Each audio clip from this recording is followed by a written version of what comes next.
This is S-4 with your host, Eric Cooper.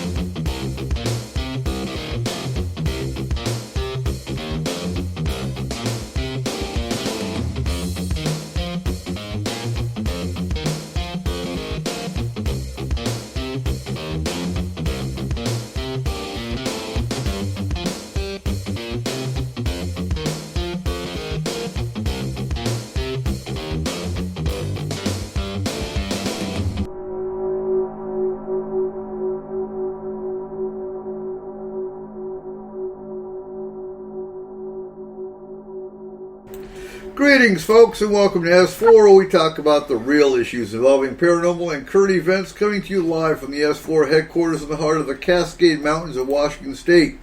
We also cover topics such as disaster and terrorist response and preparation, veterans issues appropriate, and everything involving current events, obviously.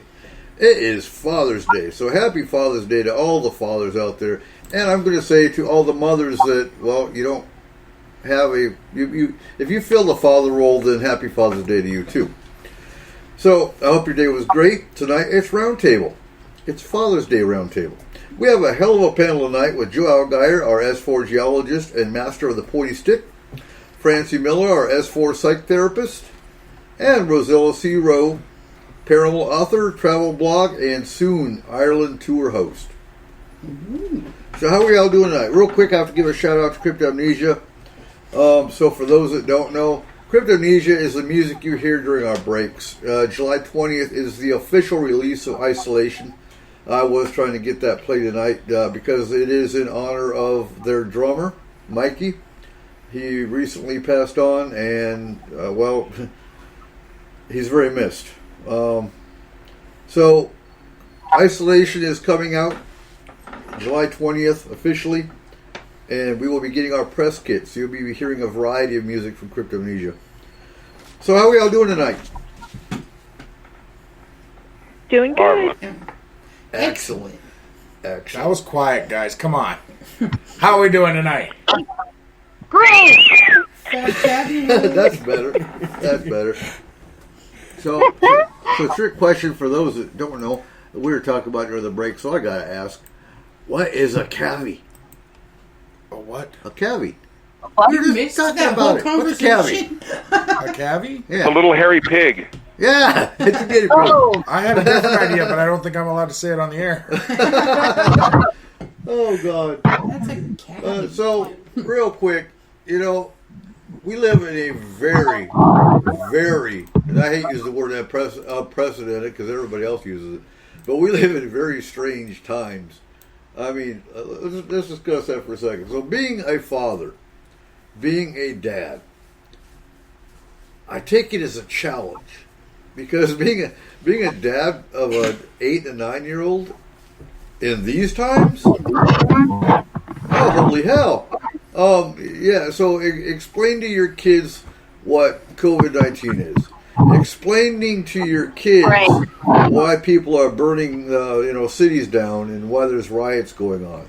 And with our kids who know everything there is to know about ghosts, aliens, and Bigfoot, and paranormal investigation and paranormal issues in general, and what it means to have an emergency response team of the paranormal, and for years.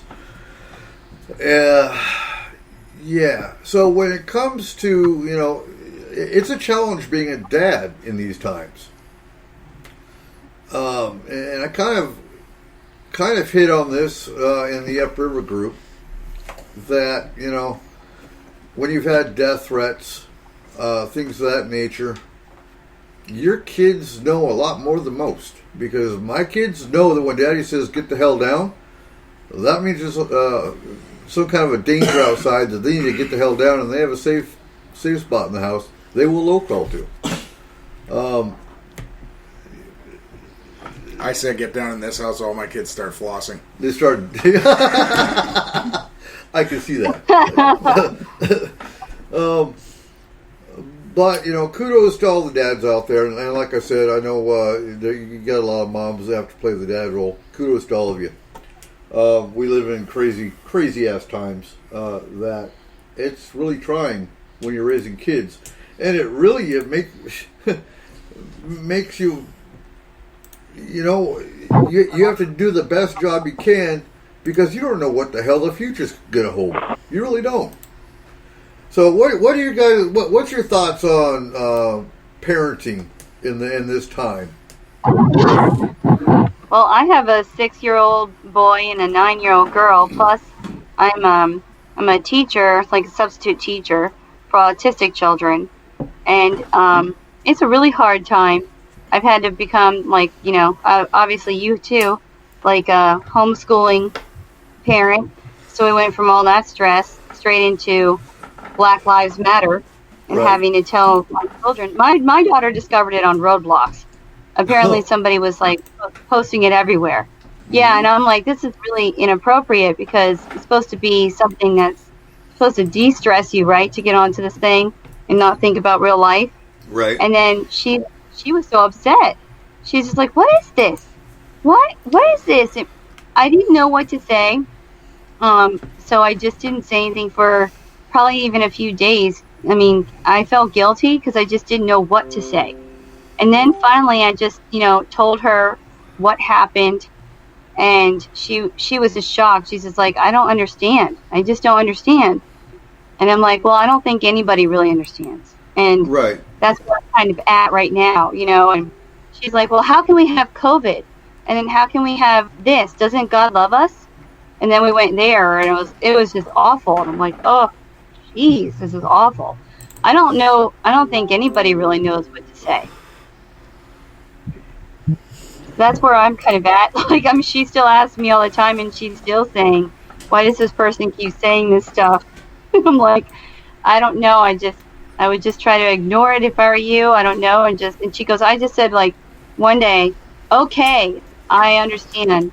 And so she's like, so it just kind of stopped because she just doesn't understand it. She's only 9 years old. They don't understand. Oh, absolutely. Terrible. Yeah. So is there anybody else on here?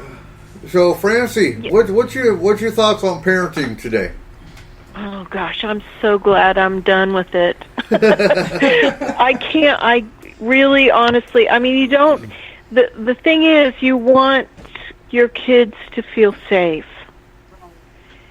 And you don't want to destroy their worldview of, but you want to tell them the truth. Right. Also, you want to prepare them. If this is our world, then we can't keep them in a bubble for the rest of their lives. So it's a fine line to walk.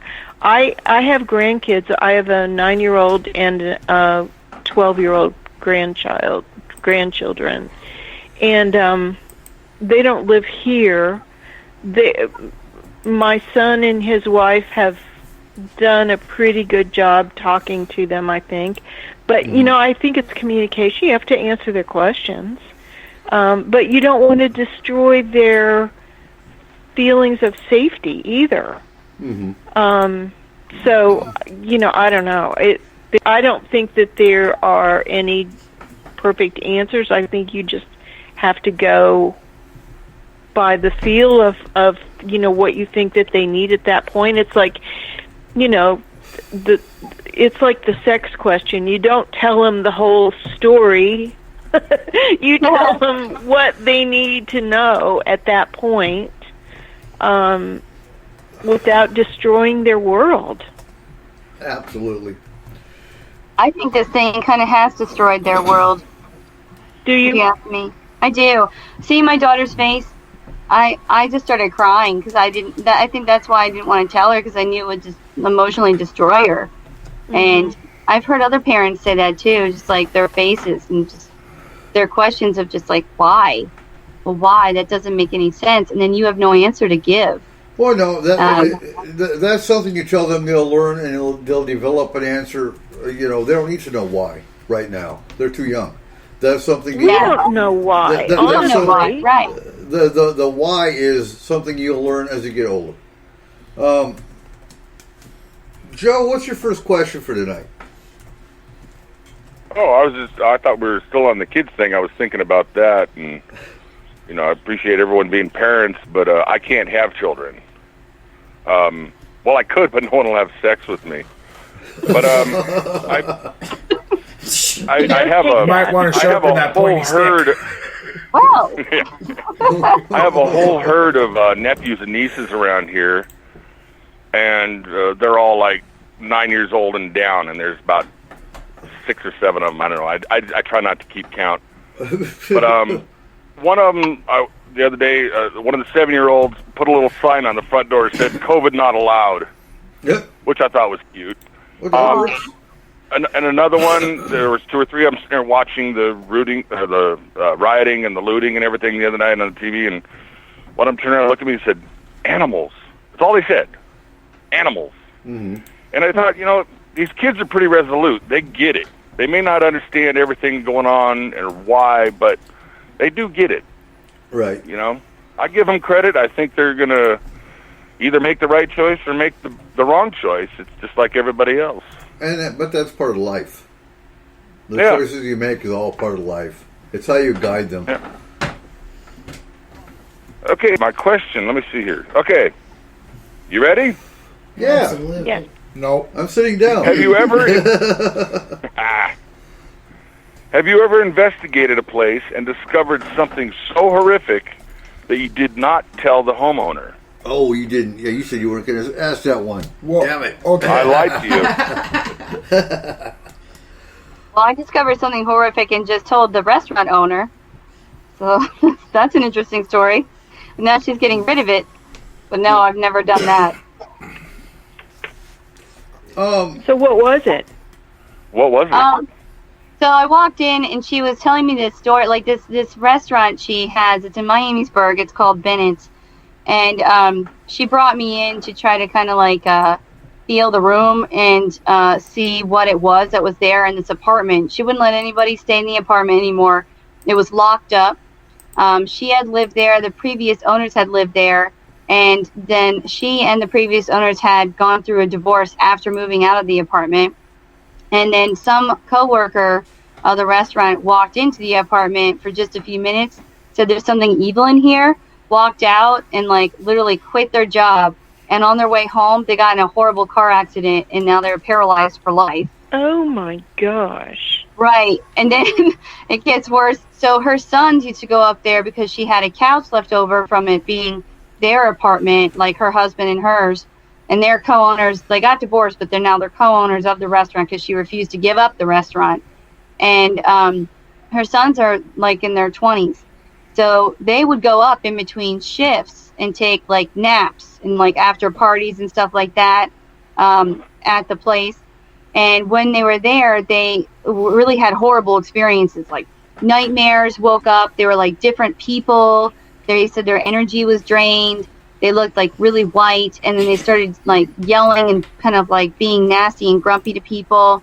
And then 3 days later, each son got terribly sick that they were admitted to the hospital for different reasons. And this is over different spans of time, and they're different ages. This happened a few times, and then she locked up the place and wouldn't let anybody in. So she brought me in. Did you know all of this before you went? No, I did not. And Wow. I walked in. She opened the door, and she said, I want to warn you, though, we had a bad situation with an employee after they left the space, so if you don't feel comfortable entering it, I'm not going to ever make you. And she opened the door, and immediately, like, I've never had this happen, but a huge whiff of air just, like, came right at my face, and it was the most negative experience, like, of energy. I've ever felt. And I was like, whoa. I literally said, like, whoa out loud, like, holy God. Yeah. And I took a little bit of a step in, and I could feel it. It was definitely like a kind of one of those energy sucker shadow people. Like, I don't think it was human. And we heard Harry on the EVPs, but because I think it was trying to fool us that it was an actual person, but that was no person. Like, that was not a human being that walked the face of this earth. And when I turned my camera, like I was gonna take a picture. I was lifting my camera up, and then I saw this shadow dart across the wall, and the whole place is empty. She took the furniture out so the boys wouldn't go up and sleep there anymore. Like, she was that drastic that she did that. And the wall was just bare white wall. So I asked them, I said, did you guys move in the hallway or something, or turn on a light to cast a shadow? And they were like, they stepped in, they were far down the hall. And they were like, no, we're all the way down here talking so you can take your pictures. And I was like, oh. I was like, well, do you're doing again, like reenact it so I can see if it happens again.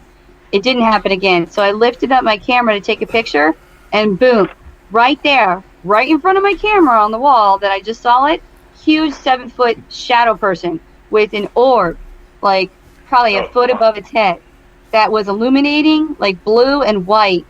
And then it was another one in between, like the bottom of its feet. And this is the weirdest thing I've never seen. It had like illuminating light coming like from in between its two legs, and like kind of like it's in between its two legs, and then it kind of went like outward around its legs to kind of its knees area, and then it had illuminating light underneath its like your armpit. It would be like all around your arm and outward shining. It was the craziest picture I've ever gotten in my life. So I called Barry, of course, and I said, Barry, you got to come help these people, because I have no experience in getting rid of this, because I got 2 kids. I don't mess with that. And he respects that. So he's coming to Bennett's, and he's like, actually in a few weeks, he's going to get rid of it. We had one where we didn't tell him what we were thinking. We just told him not to go near there. Which one? The last one. The woods behind the house. Oh, yeah.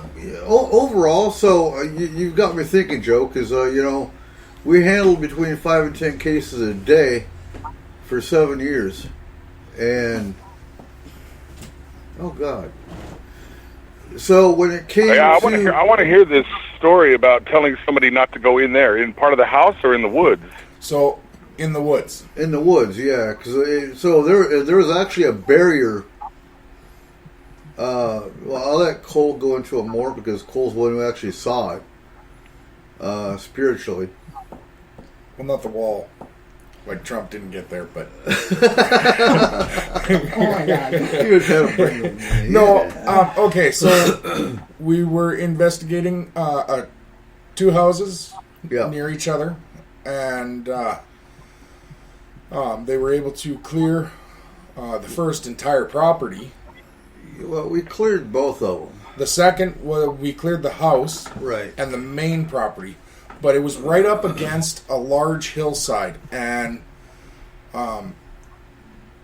we were told to go to an area. The owner of the property said, you should go check out this part, and we went down there, and it was a small, like very small meadow area with thicket of trees just at where you start going up the hill, and they were burnt. Along that hillside, they were all burnt, but they were scorch marked, not.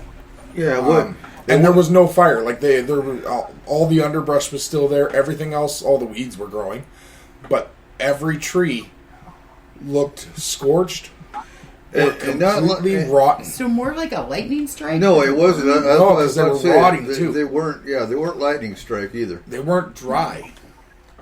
So and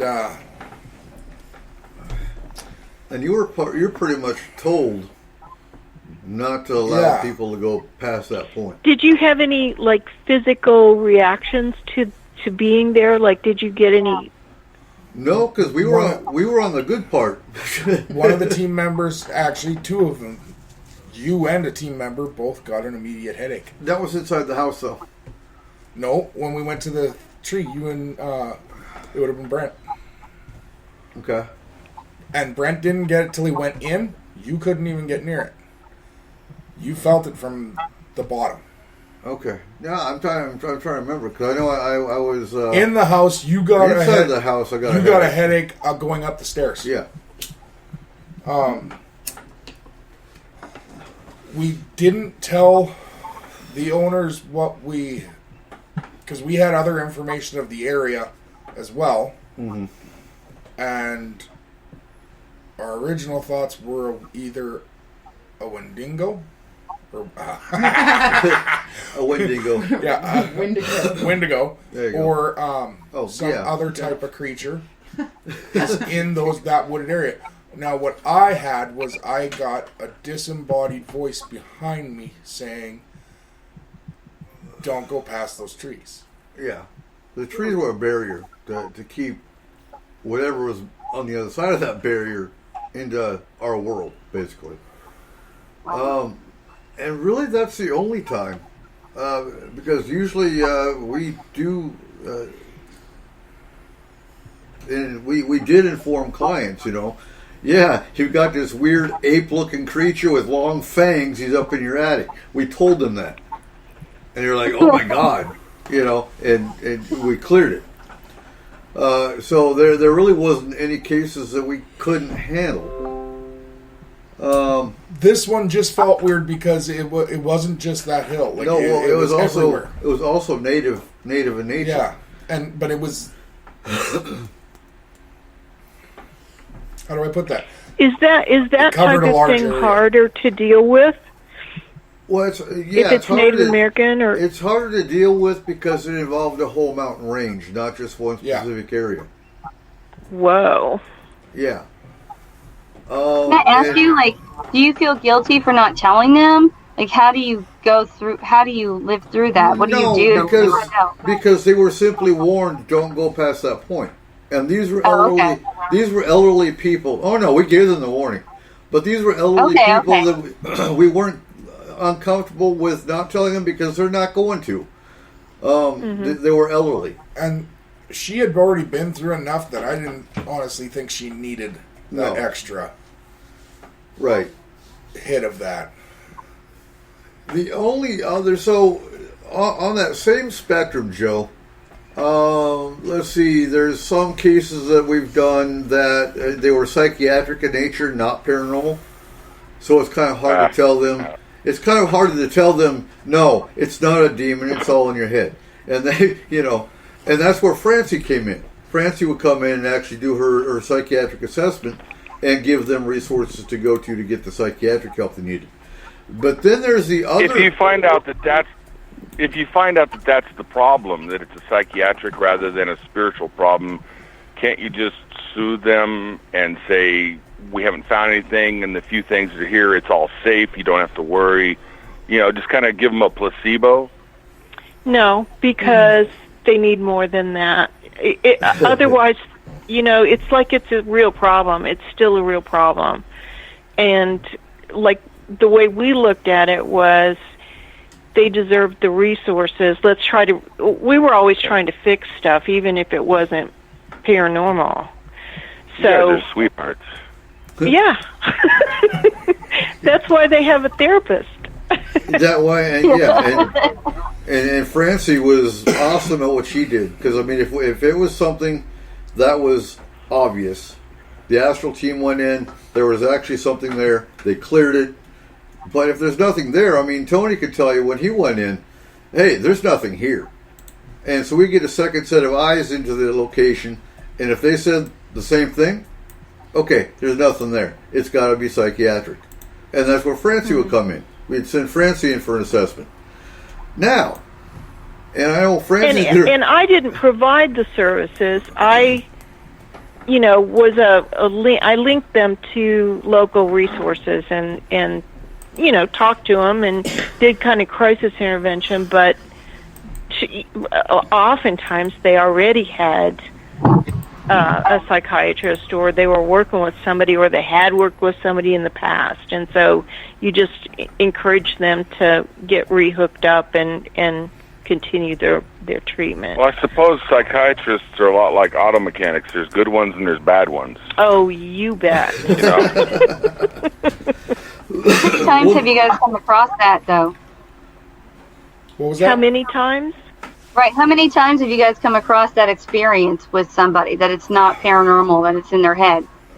It's a mental problem. I would honestly say that's about a 50%. Yeah. That's a pretty high Oh, rate. wow. Now, with that, paranormal is common. I don't want to undermine that side of it, but the pattern you look at is when you have a client that comes into your group, for example, because a lot of our clients came to FMP. Now, if you find that same client is basically pushing their situation in 20 other groups, that's usually going to be a drama. Oh, yeah. They're seeking drama. And that's exactly what, statistically, that is what it was. And see, the other part about that, too, is you can honestly have both going on at the same time as well. Exactly. So, in that case, you would go and you So would someone clear can the actually house. be an attention whore, but actually have spirits in the house. Well, they're going to have spirits. Or you can just have a I've seen psychiatric problem and have a haunting. Yes. I go to a Psychiatric problem historic is place. different than telling everybody on every group in the country that you have a problem. That's just begging for attention. Yeah, Yeah. and that would be the case in a lot of those. But like Francie was saying too, absolutely, having a psychiatric condition, you have to separate the two. But if there's not a paranormal entity or a spirit in the location, then it's all in their head. It's all in the psychiatric condition. But that can be a magnet for paranormal entities. Not spirits per se, Yeah. but malevolent Oh, good entities will be point. drawn to it. Spirits won't be drawn For to me, it. I only go to historical places that are public places, so I've never been in somebody's home. That's what I was asking. Okay. Now, Interesting. I want to bring up one other point, because there were two different cases, and I know Frank's going to remember them both, because they happened on the same day, but we actually had to call CPS in. One was in North Carolina, the other was in Washington State. So we had to contact two different state CPS agencies because their children were at risk due to a psychiatric condition of the parents who thought the children were the cause of paranormal activity. Do you remember those? Oh, yeah. So, sometimes the paranormal is not the problem. It's a psychiatric condition that brings about the paranormal. Or not even, but you have to bring in outside agencies to assist for the safety of the client and their family in those cases. And sometimes if people have a psychiatric issue, they're more sensitive. Yeah. They're more likely to see things. Right. Wow. They're more open in certain ways. So Like it's kids. not. It isn't always black and white. There's a lot of gray. Mm-hmm. A lot of parameters to look at. So, in answer to your question, Joe, I think there's only been one time where we didn't tell the client what was back there because we couldn't get it. I guess a fine definition to what specifically it was, other than that we were warned not to let people go back there. The rest of them were psychiatric. Everything else we've cleared out. That would be my problem, because if you guys showed up and told me don't go on that part of the property, I would go there. Oh, I know you would. Don't poke that. Yeah, I'm gonna go Okay, poke which it. is why certain people were not allowed to go on certain boots on the ground. Well, missions. those were boots on ground cases, though. Because yeah, I'm that person too, and I would have been lost out in the forest somewhere, I'm sure. But that's also why there's a fine definition between a boots on ground team Yeah, versus the astral team. yeah. And that's what made us a global emergency response team. Francie, what's your first question tonight? Okay. Do lightning storms affect and enhance paranormal activity? So, you always see the scary movies with the lightning and the freaky the gothic house and Is that kind of energy useful for enhancing paranormal activity? I want to get a Gothic house, damn it. I lived in one in Kentucky. I would say that, yeah, it's a possibility. I mean, if I hate to fall back on it, but watching the paranormal shows, Right. Most of them are pretty much a joke, but some of them, for decades, it's been, my batteries are drained, the camera doesn't work. Some of them are starting to put out batteries and Van de Graaff generators that are putting electricity in there, and they seem to get a little something. I don't know if it's working or not. That's what I was thinking about batteries. For me, though, when it's a big storm hits here and there's lightning hitting I mean, this isn't a really active place where I live, but it is active. And when the lightning's hitting and the thunder's rolling and the big storms come in, it pumps up my adrenaline, and maybe that just makes me more aware of stuff that's around. Mm-hmm. But whether it works or not, who knows? We don't know what they are. We don't know what affects them. But I like the idea of the lightning, bringing out the masked murderers and all that. I think it would be maybe there's a reason that prove. Gothic houses always have lightning rods on them. Yeah, they have cool ideas. It was a symbol of the day. That's something that they always. Well, no, it's not a symbol. Excuse me, but that's something that you had. You had to. Yes. That the electrical in those houses wasn't rated for a lightning strike, and the entire house would have went up in flames without those rods. Right. It wasn't a choice situation having those on there, but lightning itself affecting the paranormal. That is a huge burst of at least 2 different types of energy. Oh, I'm about to go into a 10-minute tirade about lightning. Well, it's gotta affect not just like spirits and those type of things, but also portals. Mm-hmm. There's gotta be some kind of. You're taking part of my answer. Am I? Go ahead. No, go ahead. You're on the right track. I stole your paper a minute ago. That's how. It's not really that way. But like with lightning combining different types of energy within it, because you have such a high quantity in such a short period of time, you would think at that exact moment that any portals within the vicinity of the strike would in some way be affected. Mm-hmm. So with lightning is involved with a whole lot of different areas of the paranormal. So anytime I got a case where there was an alien abductee, for example, I would have them start a dream journal, because I'm not a hypnotherapist fan. I prefer conscious recall versus pulling it from hypnotherapy. So part of the dream journal would be your name, your date, description of the dream, any kind of drawings. But I always ask for the weather, because lightning storms can also affect your dreams. They can affect your dream activity. Is it based on an electrical impulse? Possibly. I don't know what the theory behind it is, but I just know your dreams can be affected by the weather around you while you're sleeping. But when you're looking at storms in general, there's been a lot of speculation that UFOs can cause them, especially if you're looking at cloud-to-cloud lightning. Can cause lightning? They can. If you look at if you've seen some of the pictures of lightning storms, you'll actually see a UFO in some of those pictures. So when you think about it, the cloud-to-cloud lightning, heat lightning, and when of course you got ball lightning, which is a whole nother. I think ball lightning is possibly a portal cause. Okay, so that's why I asked this, because I saw a video of ball lightning on the internet a couple of days ago, and it reminded me of an incident that I had when I was a child. I was about 8 years old.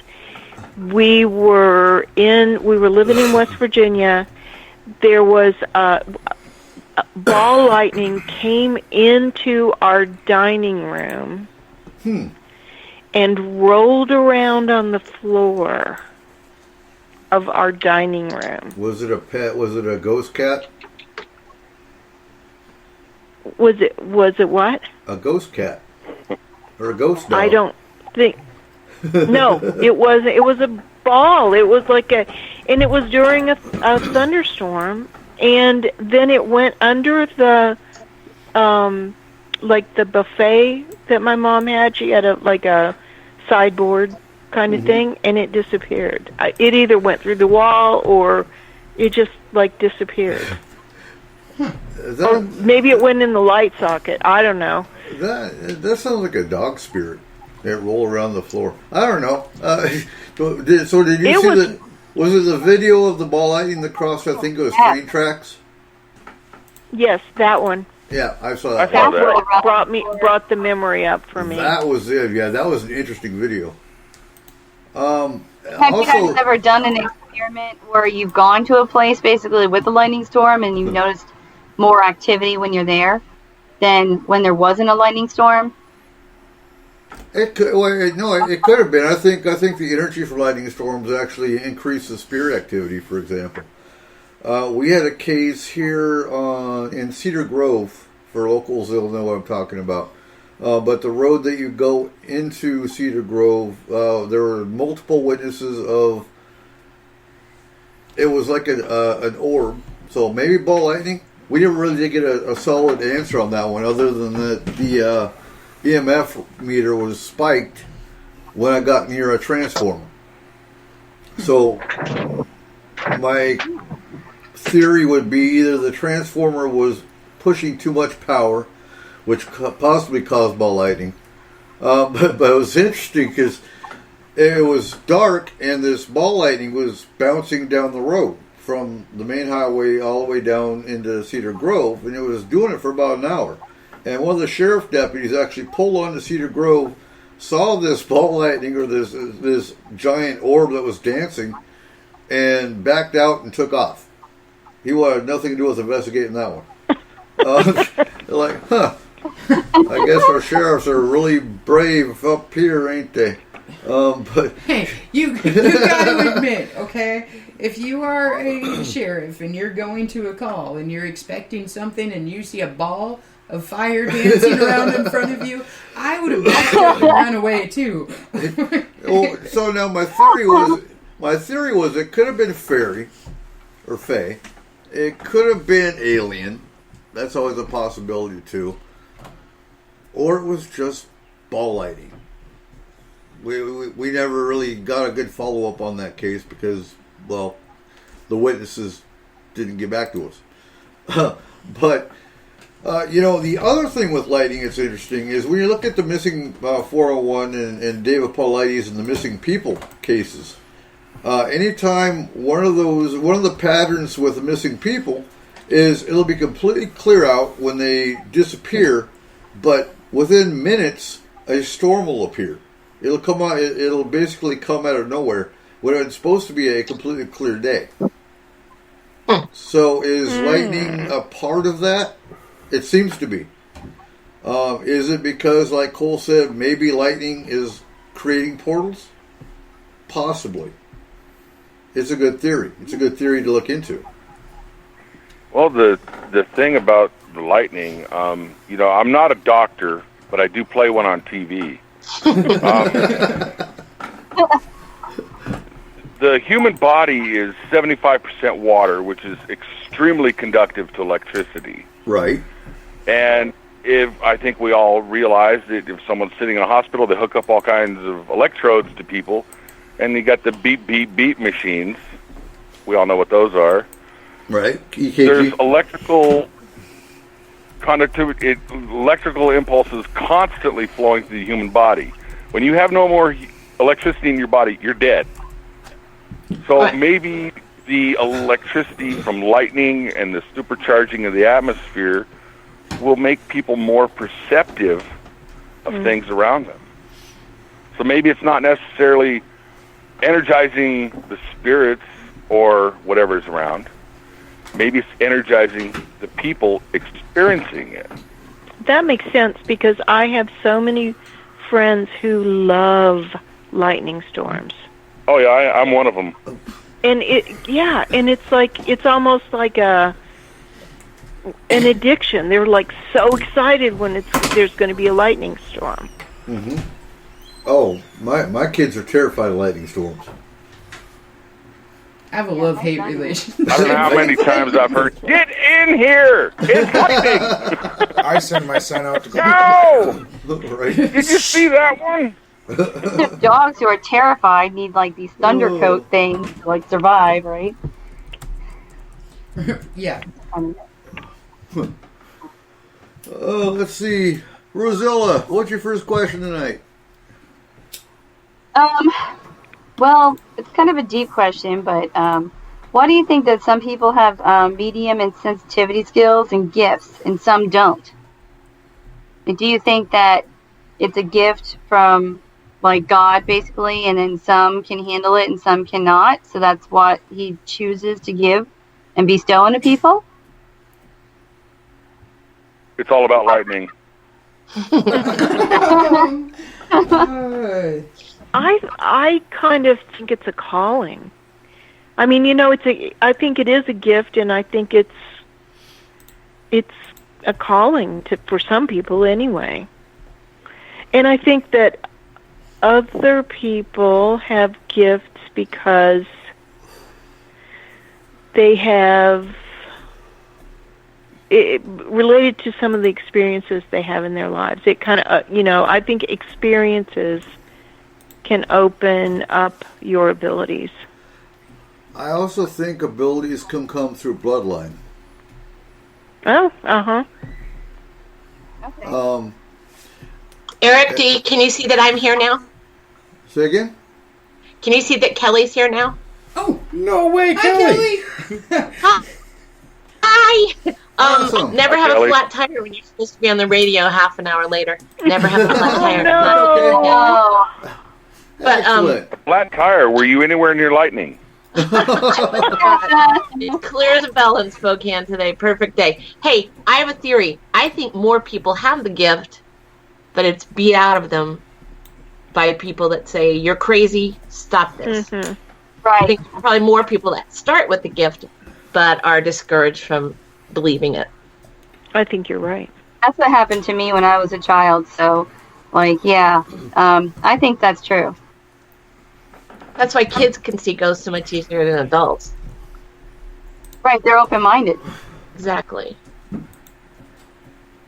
I don't consider myself as having a gift of any kind, but I am extremely aware of stuff that happens around me in nature. Well, Bigfoot doesn't count. Well, she would Bigfoot disagree throwing with you. rocks at you. Come on now. Some people are extremely aware of the spiritual world. Some people are extremely aware of the physical world. Mm-hmm. And that's where I fall in. I mean, I walk down the street and I say, "Well, did you see that or did you hear that?" And people look at me and say, "What are you talking about?" Right? And it's just like with the spiritual thing. Some people are more aware. Now, I hate to say this, and I don't want to bring it down on any, but I think there are a lot of people that claim that they're very spiritual, and they're about as spiritual as a hunk of wood. Yeah, Right. absolutely. And you kind of got to take the good with the bad as far as that goes. And Now with the physically aware abilities, I would say that's also experience ingrained, because if you live in the mountains your entire life, you're going to be physically aware. If you bring someone from the city up, they're not going to be as aware. Oh wow, did you see that deer? No. Where? Yeah, but at the same point, there are... Okay, so I grew up in the mountains. Mm-hmm. I grew up in nothing but mountains. And I think that in some cases, that might be the truth. Mm-hmm. In other cases, I think it's just that everybody has abilities, and everybody has like strengths and weaknesses, and life just gets in the way. And sometimes you go down this path instead of this path or whatever, and I just... Oh my God, stop it. If you also exactly. Cole's No, face you're right. now, You're right. yeah. It's whatever you work on. It's whatever your Absolutely. experiences are. For me, I'm up here in Northern California in the Sierra Nevadas, out in the middle of nowhere. I don't know where my neighbors are. I know they're out there somewhere. And I'll sit out here. I'm sitting out here right now, and I can tell if there's a bear over there or if that's a deer walking through the woods. Oh wait, Joe, wasn't it Yes. you? Wasn't it you that had Bigfoot? You have horses, right? What's that? Didn't Bigfoot braid your horse's mane? Oh, yeah, that was me. Yeah. Yeah, it actually when- happened probably 3 times Yeah. that I can think of. When I'm still Kelly looking. was, I know I took pictures of it one time. The horse, it's out in its corral, and I walk out to feed it in the That's morning, and I cool. look, and the mane, I looked and I went, oh, man, what were you doing, rolling around or something? And I walked over to, his name was Casey, good horse, and I started looking at his mane, and it's actually braided, like someone had done it, a couple of strands of hair over and then over and over, and it's probably about as big as my thumb. It was a beautiful braid. It went right down to the bottom, and it was tied off just like you would with a braid. And because I think it was Kelly. this isn't from the horse rubbing on something or rolling on the ground. Something braided the horse's hair. Weren't you on the show, Yeah, Kelly, it was when we were me. It talking was about horse braids? Yeah, it was me. Yeah, Yeah. because I did a Sasquatch presentation in a library here in Spokane, and one of the people in the audience said I needed to look up Sasquatch braiding horses' manes and tails. Yeah. It was, And I thought, I gotta find somebody that has had this, and this too. yeah, it amazing. was Joe. Joe had his horse braided by Bigfoot. I bet it was a girl Bigfoot. Well, I think there might be a girl Bigfoot around here. She's got a thing for me. It is a popular sleepover activity for young ladies. I'm just saying. Yeah.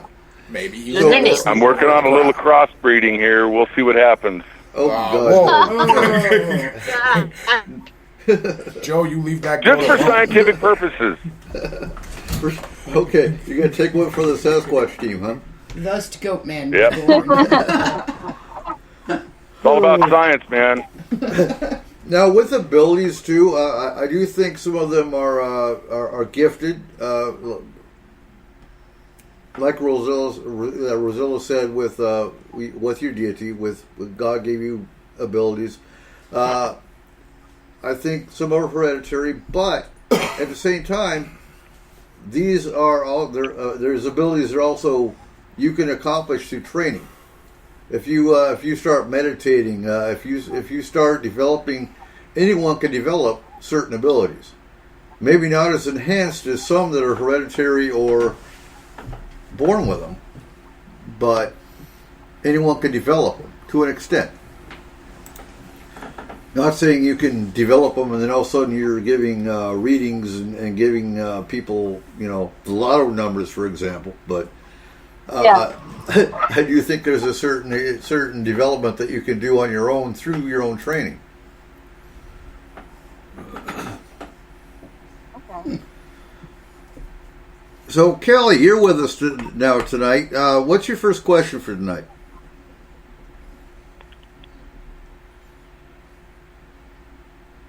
Crickets. Kelly? Uh-oh. We didn't lose Skype, did we? No? No. Got another flat tire. Everybody's here. Kelly. Is she on mute? Oh, yeah, there you are.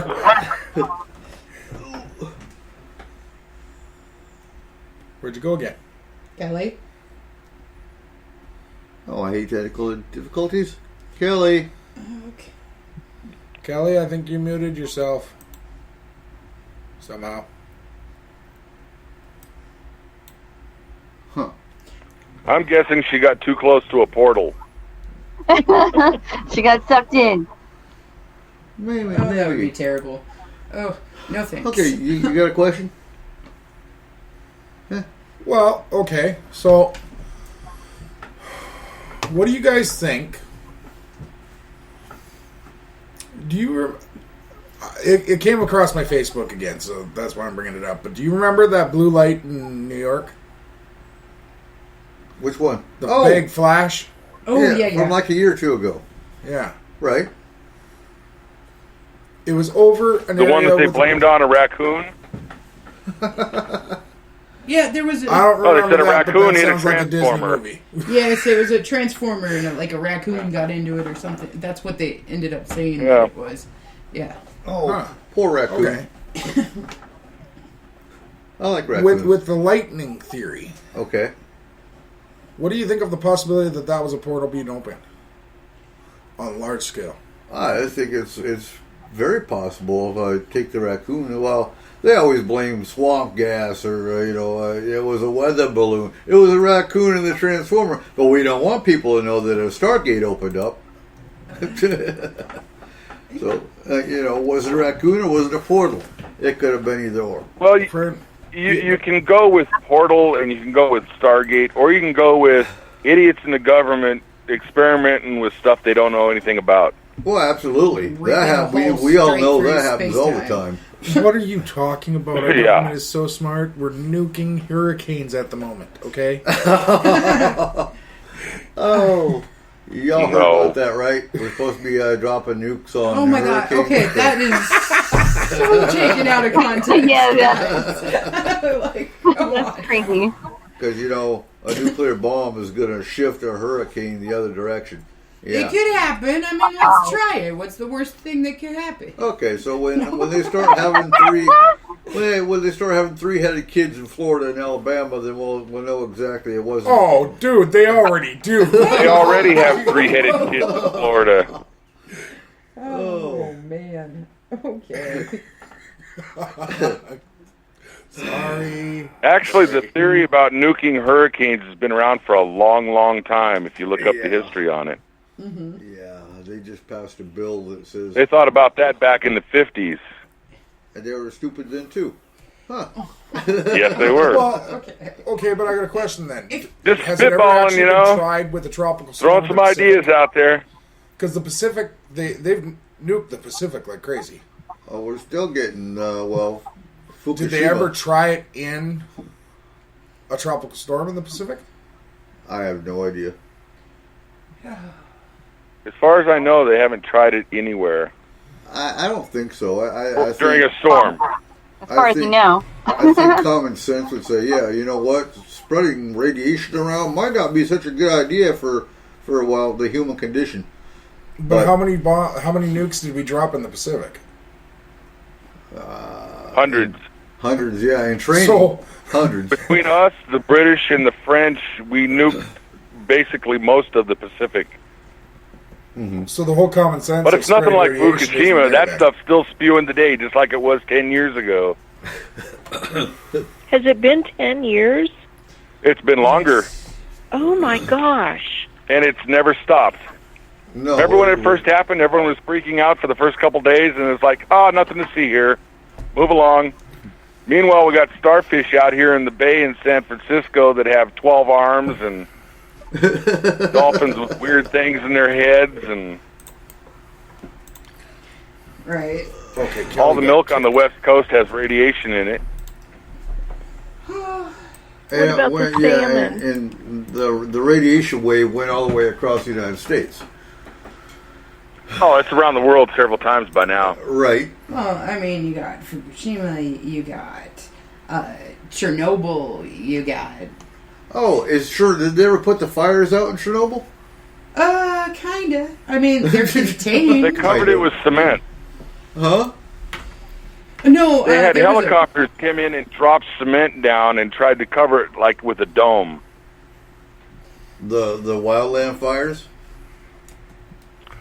Oh, no, I talk about the Chernobyl plant. Yeah, there was a wildfire No, there- at Chernobyl a couple months back. Yeah, it's been on fire. And see, the great thing about that is all the vegetation, the trees, the plants and everything, they suck up all the cesium. Mm-hmm. That's what's really messing people up. And when the fires happen, the cesium is back up in the air and soot, and everyone's breathing it. Mm-hmm. So, are you saying we can't go over to Russia and plant corn around Chernobyl and eat the corn? We can plant corn, but I wouldn't eat it. I would just use it for decorations during the holidays. I wouldn't even do that. You ever see that corn that's got like 15 different colors to it? Don't trust it. Indian corn. Ornamental corn. Yeah, I was supposed to plant some, but my seeds aren't here yet. I really want a 3-headed dog, though. Oh. Named That would be Cerberus. it would be cool. A 3-headed Rottweiler named Cerberus, man, I'm in. Right? Oh, no thanks. I have enough trouble And we'll having have a dog with one head. And we'll have him on the show. Rawr, rawr, rawr, rawr. So how is it having 3 heads? Rawr, rawr, rawr, rawr, rawr. Yeah. There you go. Jeez. Okay. Anyway, it is time. Good boy, good boy, good boy. Right? Here, have a bone. Oh, wait, have a head. Yeah. So it is time for our first break already. So we will go to break, and when we come back, we'll go to question number 2. Absolutely. Ladies and gentlemen, just remember, on the Forest Wind Paranormal Facebook group, we have 1 hour left before we announce the winner of last week's Creature versus Creature. So make sure you get on there, get your answers in there, and give us your reason why of who would win. So, Goatman versus Bigfoot. Who's going to win? And we'll discuss it on the 3rd hour. Yep. So here is Poltergeist from Cryptamnesia. You are listening to S4 on Spreaker.com.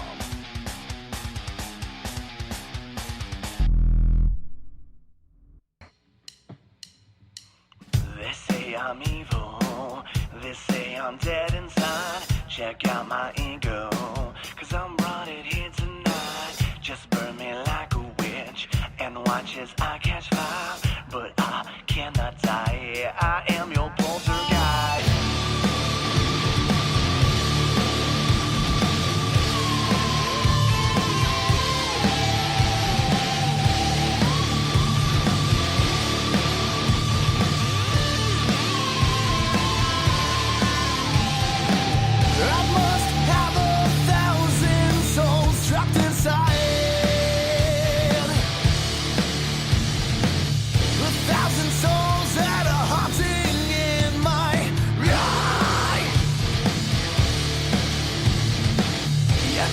Trying to kill me, but I cannot die. You try to ignore me, but I haunt you deep inside. You keep trying to kill me, but I cannot die. You try to ignore me, but I haunt you deep inside. They say I'm evil, they say I'm dead inside. Check out my ego, 'cause I brought it here tonight. Just burn me like a witch, and watch as I catch fire. But I cannot die, I am your poltergeist.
And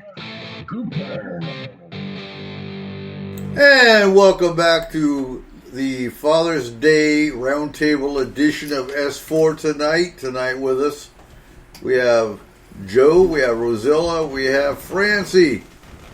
How are y'all doing? So, Joe, you ready for question number 2? Oh, hold on. Let me look. I've got it here in my electronic device. Let me pull that up. Let's see here. All right. You ready? Yippers? Yes. Tricksters. Aliens pretending to be owls or black-eyed kids, or evil spirits using children's voices to fool people. Bigfoot pretending to be a tree. How often do you think the supernatural screws with humans by lying to us? I think it happens all the time. Absolutely. Oh. Say again? I said, I don't know. I'm kind of just thinking. I mean, So, I don't know. so I mean, people are always saying, "Oh, well, I have an EVP that says this, so it must be true." Well, I think most of it's probably, baloney. But here's the difference. With EVPs, you have to do your historical research to verify, was Bob really living in this building? Well, Wouldn't an evil spirit know that? Yeah, that's what I was just thinking. And there's spirits that come in that are evil. There's spirits that come in because they're bored. They don't necessarily have to be from that site, that building.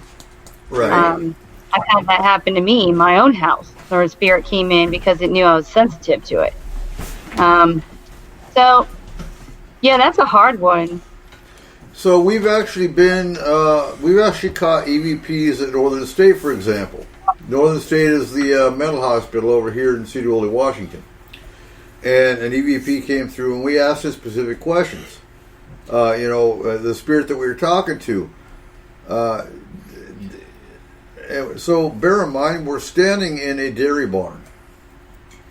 And the spirit came through and said, Milk me. cows. Oh. It actually came through and said cows.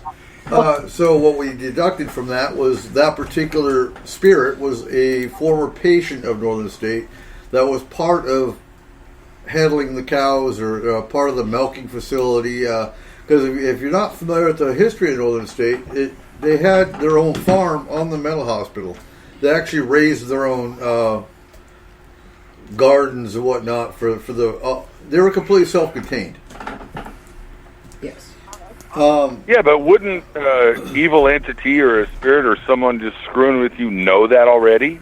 They and could. use it to mess with you? They absolutely could, but so with that, there's a certain level of common sense you use anytime you're investigating. If you're sensitive, you can feel energy, for example. You can generally kind of feel by the energy of the environment or the area whether it's going to be a malevolent spirit or a malevolent entity. Can there be tricksters? Yeah. Tricksters can be non-malevolent. So could it be a spirit just messing with the living? Absolutely. Now with the Bigfoot, we've heard stories of kind of like the movie Predator, where you can see kind of like a digital pattern, but you can't see it. It's more like a heat wave, but you can hear the noise of Bigfoot, next to you, and all you see is a heat wave. So can Bigfoot screen himself? Absolutely, I do believe so. And Izzy says, do they have to be... that goes into my third question. Izzy says, do they have to be evil to mess with people? At least some of them are just assholes that are just looking for entertainment at your expense. Right. And that happens all the time, too. Well, you do get Well, I that. think with It's been said a Bigfoot, million the times Bigfoot that- might just be... I'm going to be that one. Yeah, go ahead. Okay. No, go for it. No, I'm going to be that one. You're going to be that. Oh, you're going to be Bigfoot might not be doing this. Yeah, if you are a bad person in life, you're a bad person, in spirit. Right. Is that what you meant? Yeah. Yep. Exactly. Yeah. No, but the point too And with is the you don't Bigfoot, have they to might be a not bad, be you screwing don't with us. have They're to, just trying to survive. you don't have to be a bad spirit. I mean, just because you might be a good spirit. But hey, isn't it fun just to poke fun of the living that are sitting there? "Yeah, we're going to find us a spirit.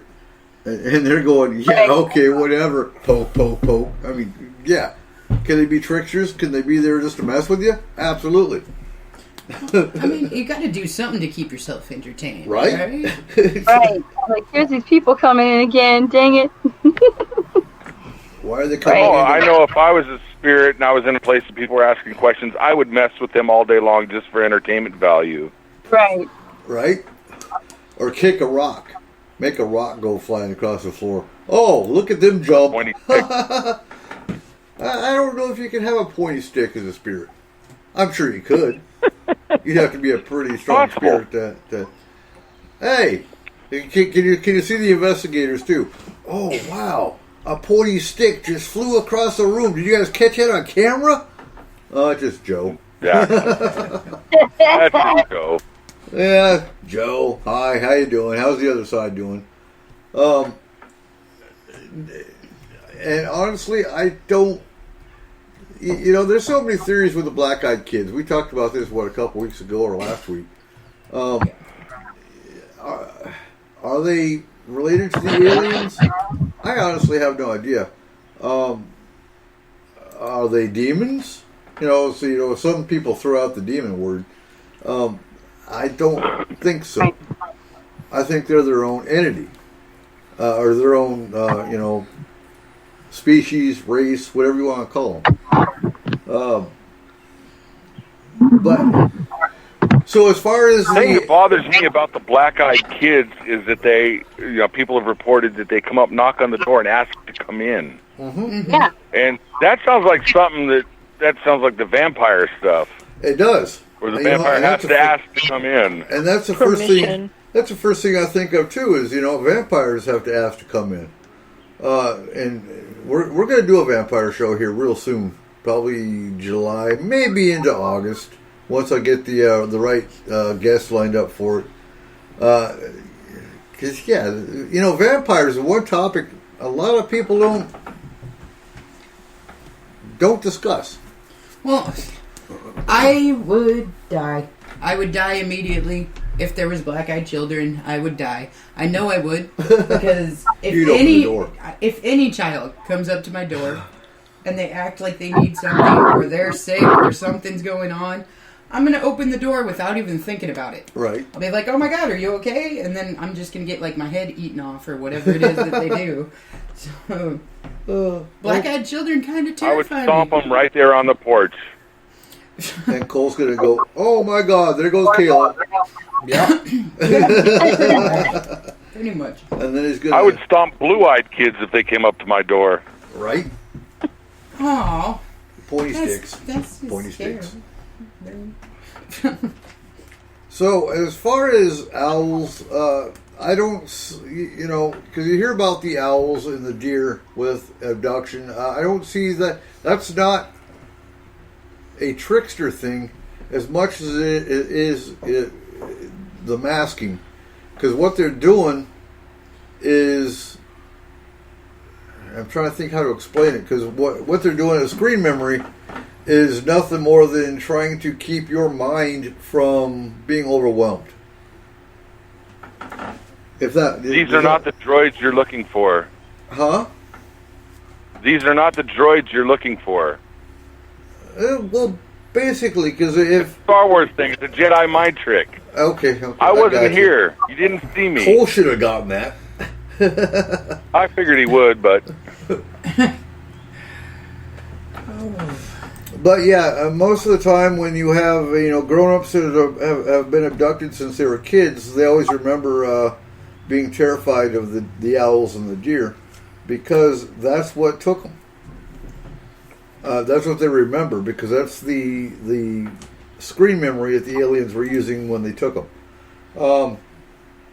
And I think that's more to protect the memory or to protect to keep them masked from you. So is it being a trickster?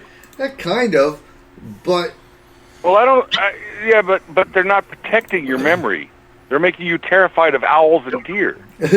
Well, yeah. They're giving you They're protecting themselves. Well, they're protecting themselves, but they're also, and I say protecting your memory because if you wouldn't go with some little 4-foot beings with big eyes if they just came up to you and said, "Hey, come with us." Oh, wait, you don't have the option because we're just going to levitate you into our craft, and you're going to come with us anyway. Yeah, but I'm just saying, if an owl came to me and said, "Hey, come with us," I wouldn't follow it either. Exactly. If there was a small bear, I'll go with the owl. They're nice. I might. Oh man. I don't know, a talking owl, I might follow it. Wow. Do you come from Narnia? But yeah. Hogwarts. And Eric, the next missing 411 case. Well, yeah. You just don't like adventures. Right? Not when a talking owl with giant eyes comes at my window and says, "Come with me." No, I'm not going to follow it. I'm going to think of Harry Potter. Hey, Harry Potter lost an owl. Let's go catch it. Man. Oh. So, Francie, what's your next question? Okay. Real quick, Izzy's got a question related to it. Do you think it's actually the alien implanting the impression of an owl deer, or do you think that the child's brain does it as an attempt to make sense of the situation? I think he's a wizard. Huh? What? It's a wizard? What? Who's a wizard? Going to Hogwarts. Oh, God. You're still stuck on Harry Potter. A little bit. Oh. It could be either or, but we're talking multiple cases. I mean, it's been a pattern that's been documented for years. So you're talking a whole ton of kids that are if that's the case, that's the impression that 11 billion kids are getting off the same thing. Well, and now, okay, so for the last probably about 10 years, if a big-eyed owl came to the window, I don't think it would scare a kid anywhere near as much as it used to. Because if you look at the way that our art is going, Mm-hmm. Well, you got big-eyed everything. Right. And, Harry Potter kind of made everyone comfortable with owls anyway. Honestly. True. So, Francie, next question. Okay, I live in a rural urban interface area in the Pacific Northwest, adjacent to a national forest. Mm-hmm. What are some of the ways that I can invite Bigfoot interactions? Oh, you know what? We have a video just on Bigfoot gifting sites. It's going to go up on the website here probably in about a month. So, what you want to do is set up a gifting site with a camera around it. Now, whether you put a camera up around it, and in fact, I just had this discussion with a local here last week, because he was having Bigfoot encounters in his backyard.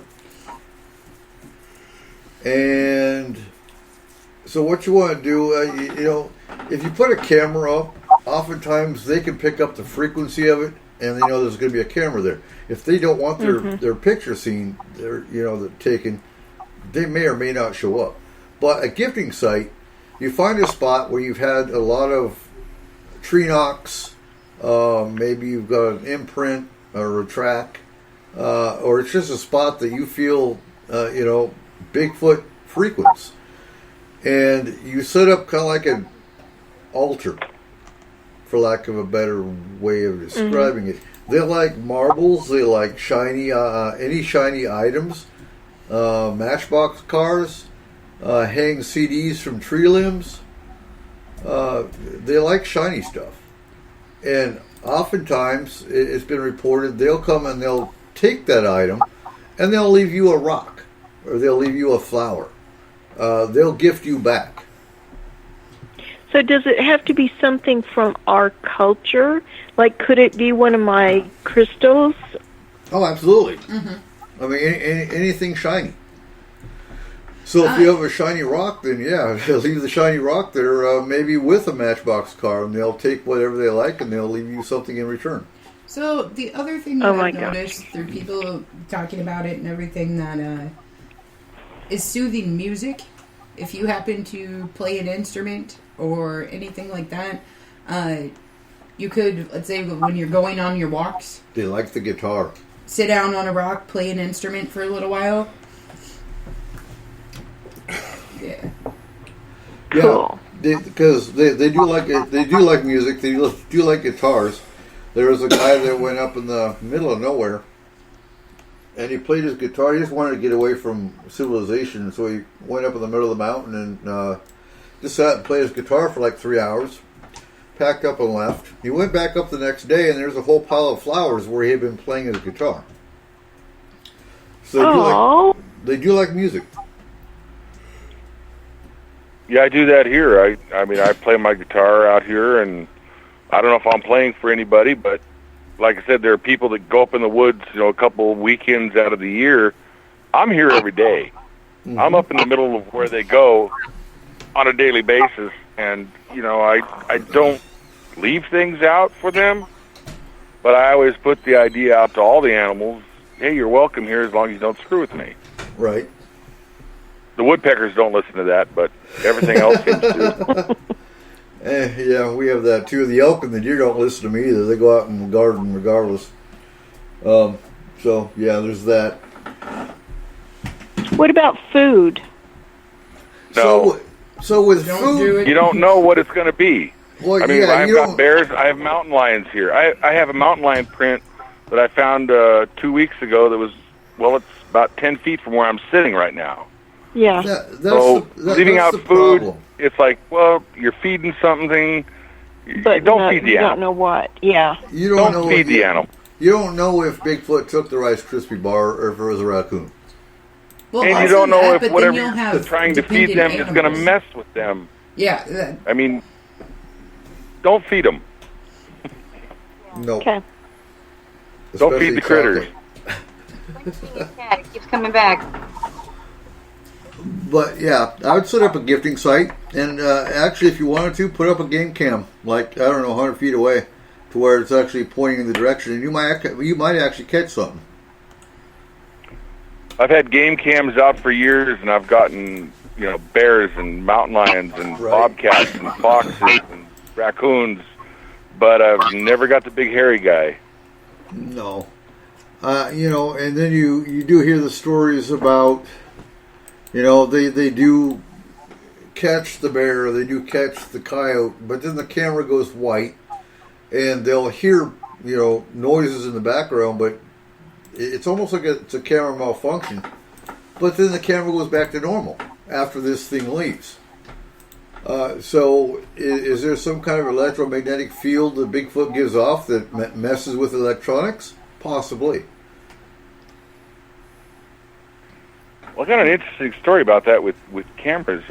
I woke up one morning, got out of bed, and I threw my legs out, and I looked down, and I've got these 3 big scratches that go from my ankle up above my knee. I mean, they were deep. They were like bleeding almost. And I thought, what the hell? I got to trim my toenails or something, and wasn't thinking too much about it. And then I looked over, and I've got this thing. I was listening to Spaced Out Radio with Dave Scott years and years ago, and they said put a stack of quarters on a dresser, and if you're abducted in the middle of the night, knock the quarters over just to keep that in your mind. Now, I don't have quarters. I actually have the dollar pieces that came out for all the states. Mm-hmm. I've got a stack of about 10 of them there. I've had them stacked up for almost 4 years. The only day that they have ever been knocked over was that morning. I was looking at my leg going, God, what is this, and I look up, and the quarters or the dollars are knocked over. I'm thinking, wow, that's really strange. Okay, that's kind of strike 2. Something weird might have happened. Didn't think too much about it. Went about my business, and then I thought, you know what? I better go out and check my game cameras. And I've got one near the house, and I went out and looked at it, and it had stopped working. The last couple pictures were just white, and then it stopped taking pictures. And it didn't even take pictures of me coming up to it. And I couldn't get it to work. I ended up sending it back to the factory. It's a Browning camera. It's a really good one. And they sent me a note back, said, yes, this camera is messed up. We don't know why. We've never seen a malfunction like this. And they actually sent me a brand new one. Oh, my gosh. So I've got the three things. I've got the scratches on my legs. I've got the quarters knocked over. And then I've got the game cam that was basically, it's the closest to the house, completely wiped out and not functioning. What it was, I don't know. Maybe it was a big coincidence. Maybe something happened. But just one of those things that make you go, So can you be abducted just once? I mean, like you hear of people with, family issues and they get abducted all the time. Can it just happen once? I'm sure it could. Honestly, I come from one of those families that, I mean, if they were getting abducted every week, they wouldn't tell anybody. Right. No, it's like, nope, I ain't going to talk about that. I'm the weird one of the family. Now, generally speaking, you will find that most of the abductees, it's a generational thing. They're following family DNA genetic patterns. You will, on occasion, find maybe something happened in a specific area, and they're checking damage control, basically. So they might grab the random person one time to see if there's if they're damaged in any way. Well, I would say there's the possibility of an accidental grab too, like a fire in the sky status. Right. Well, absolutely. I don't think Travis Walton ever had a family pattern with that. That was a one-time That would deal. be like a complete accidental. Oops, we didn't. But with Travis sorry. Walton, what's interesting with the whole Travis Walton thing, he wasn't supposed to be there. Exactly. That was a case where he ran up as they were dropping their tractor beam. They killed him. They brought him up. They fixed him. They returned him. Mm-hmm. They don't abduct him anymore. Now, Dennis wants to know, has any paranormal investigator ever thought of using a Faraday cage? I've thought about it. I've never built one. So that would be a good experiment to do, though, is use a Faraday cage and see if your battery's still drained, for example. Our house is Would a Faraday cage protect you from being abducted? I don't think so. No. All a Faraday cage does is so if you have an EMP blast, if all of a sudden the aliens or Russia or whoever drops an EMP, and the EMP wave is going to kill your car batteries, it's going to kill everything electronic. A Faraday cage will protect that. It blocks electronic signals. Right. As far as stopping abduction, no. No, I don't know. Is there anything that you can do to stop abductions? Like physically stop them? No. Squish their little heads when they try, and they might not come back. Right? You kill Either one. that, or you'll get like full force come back. Well, if you kill one hanging up in the front yard, and they'll say, "Oh my God, Bob died," and then they won't come back. Not a head on the wall, and they'll say, "Don't go near that one. That guy's messed up." They put a big red X on your roof. Trying this in history for years with people's heads on a stake, it didn't seem to work for them. I don't think it would probably work for the aliens either. Not true. The only time that when we were doing cases that we actually stopped an abduction was we raised the vibration of the home. We did kill some of them, and they didn't come back. Now, with that, it takes a lot of work to keep your energy up to where they can't come in and take you. And that has to do with energy, has to do with vibration, has to do with, keeping positive. And I would honestly say if you're an important enough specimen to them, and for whatever reason, they're going to end up figuring out a way around that as well. Oh, absolutely. I would say that's a temporary stopgap, but I couldn't see that being a reasonable thing to do for the rest of your life. Like, no, that would again that's a hard topic to breach because it is a hard topic to answer. Can you stop abductions on physically? No, to be honest, and that's always been my argument with the paranormal in general is, you've got some groups that paranormal is all haunting and paranormal is not abduction. Because you can tell someone, yes, I can clear your home, I can remove the spirit, I can stop the haunting from happening, but what about the abductee? You can't help them. That's why you find them a peer support group. That's why you have them journal. That's why you have them do other things to help cope with it. So, as a helping professional, if you're dealing with and trying to help somebody who's being abducted, is there any possibility of blowback onto the person that's trying to help? No. Like, is there retribution? Will they come after the person that's trying to help? Not generally, no. I've actually never heard of that one. They would actually probably, to be honest, see you as an asset helping their victim cope with what's happening to them.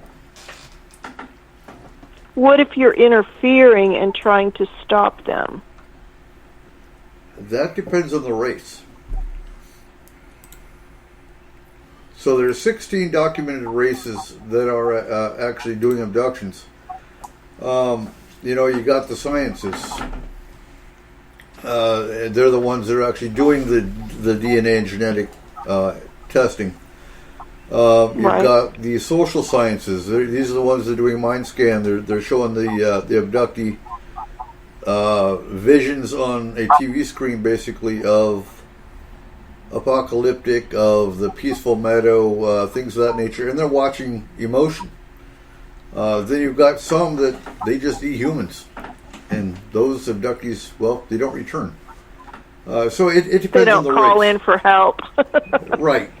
So it depends on the races doing the abducting. The most common is the gray, and occasionally you'll find the reptilians that are working with the grays, along with the mantids.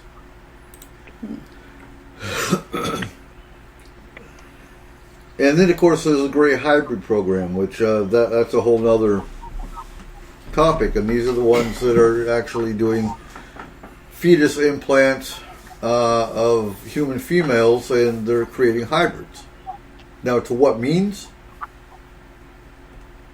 Nobody really knows. So, yeah. The reason I ask is we were helping, and I won't identify the case, but we were helping a person, and I had several interactions on the phone with the person who was being abducted, and I had all kinds of weird stuff happen at my house. Like, not in my house, but external, like in my yard. My dog was like, focused on something that was going on outside. I felt like I was being watched. And I am, like, I don't see anything. I am not gifted at all. I am not.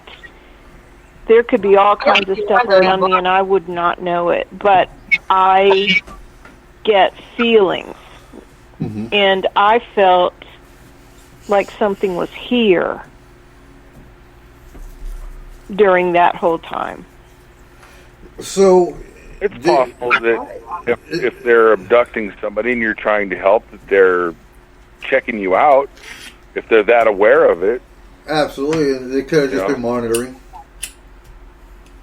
Yeah. Like, this person, what are they doing? Let's keep an eye on them. Yeah.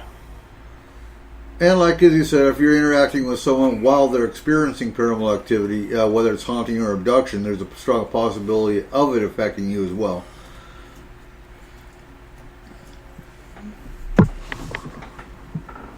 And then, I mean, like when that case was over, it's never happened again.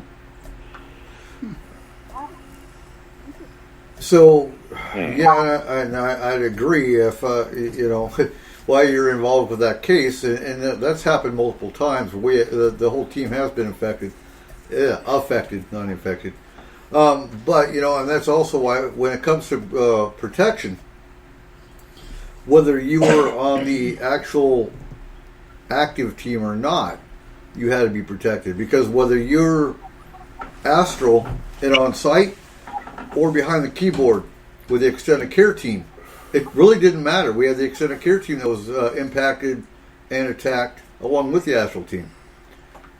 Mm-hmm. So it can go either way. I would like to address Daniela's thing here. Which one? If there was a race of alien that had human as a main part of their diet, you don't think people would notice that at some point? So, yes, and like I said, there's only 2 races that are actually abducting for food. Well, but are you sure? Well, okay. That's the thing. Here's the problem. How do you know they're not coming back to tell you? They're gone. Oh, absolutely. But look how many millions of people go disappearing every year. Exactly. So there is that. So missing 401 again. Mm-hmm. I don't think it's one thing, for example, that is causing those people to disappear. I think a good possibility, a good portion of them is wormholes or portals that they're walking into. I think part of it might be government in some cases. I don't think Bigfoot is any of them. We've had too many cases of kids missing, and Bigfoot brings them back to camp. For example, that's happened 3 different times that I'm aware of. So you got some people. I think Bigfoot's taken some of them. I don't. Well, at the same point, I mean, any animal, including humans in that case, that feels a threat for their life or a threat for the life of their offspring is going to react to it. So, I mean, I wouldn't say that necessarily all of them wouldn't be. But if you look at it from that perspective, they wouldn't just pick and choose one person. Right. Because most of the time, these particular cases, it's a group of people and one person goes missing out of that group. And this is like a person that was walking right behind Joe. Sorry, Joe. But right behind Joe, and Joe turns around and bam, Alan's gone. Mm-hmm. So, I mean... It's me, isn't it? It is. God damn it. I don't know if you can say that Bigfoot didn't take anybody. I think it's at the point where if Bigfoot does take someone, there's no story afterwards because that person doesn't come back. Well, yeah, you know what I mean? And you're right. And you don't hear the story about Bigfoot took me and I survived. No, but with Bigfoot, the thing with, and I'm only going by the missing 401 cases, not other just general missing people. There's no drag marks. There's no tracks. There's no blood. There's no hair. There is no sign. There is no physical evidence of anything. Because, you got some people that say, cougars could have taken... No, cougars are quiet. I'll give you that. Cougars are very stealthy in brush. But you're still going to have you're still going to expect the bushes to be moved from dragging a kid away or an adult away. You're still going to have noise because that person's screaming if they're being dragged away by a cougar. You're going to have blood. You're going to have drag marks. In these cases, there is no sign. And then... That could be a Bigfoot just grabs you and runs off. Yeah, you look at all the reports, he's a lot bigger than most humans. But you're still going to have, if it's Bigfoot, bushes moved. Not necessarily, and the only reason I say that is because if we go with the theory that, we've seen track marks where they've disappeared. Right. Things like that. If a Bigfoot was going to grab you, and it is an interdimensional being, wouldn't it grab you and disappear and pop up somewhere else? See, I'm saying I'm not even talking the interdimensional side. I'm talking about the physical beast. And that's where Bigfoot always gets seen in, commercial areas, shopping malls and stuff like that. He's buying clothes for his dolls that he took. Well, that's possible. But you know what's interesting about those cases too is they'll have search and rescue come in. Search and rescue will search those areas for 2 weeks, and they'll find a body in the same spot. They've searched 3 different times, like maybe a week later or 4 or 5 days later. Like something brought it back and left it there. Absolutely. Mm-hmm. Absolutely. So, I hear a siren. Yep. So if you hear a siren, yes, we have a volunteer fire department here in our community. So when the siren goes off, that means there's either a fire, an accident, something of that nature. The dam blew. No, that's the wrong siren. That's a different noise. There's a hurricane and someone tried to nuke it. I mean, and that would be Birdsview if it's here. The hurricane? No, fire department. Well, anyway. So, Francie, where are we going here? Missing people. I've got a Bigfoot question. Yeah. I've got another Bigfoot question. Okay. Throw it out there. So are they dangerous or not? Well, that's I've heard 2 stories of that. Go ahead. They're a wild animal. Any wild animal is dangerous. Doesn't matter what it is. A deer is dangerous. If you go by the animal side. Like, okay, well, no, but we had... even an interdimensional creature is dangerous. Doesn't matter what it is. Yeah. But we had... we went fishing a few weeks ago, and we had a baby fawn fall down right in front of the vehicle. So Eric got out, and the mother had already taken off trying to lure us away, and Eric went and picked it up and put it on the side of the road so that we could pass through. Yeah, it did the whole Bambi thing. Yeah. It did the whole leg flop. And like, heh. And I had the camera out immediately, not because there was a baby fawn, because I was waiting for mother to come back, and the whole YouTube fight would have been great. All animals can be dangerous. Squirrels can be dangerous.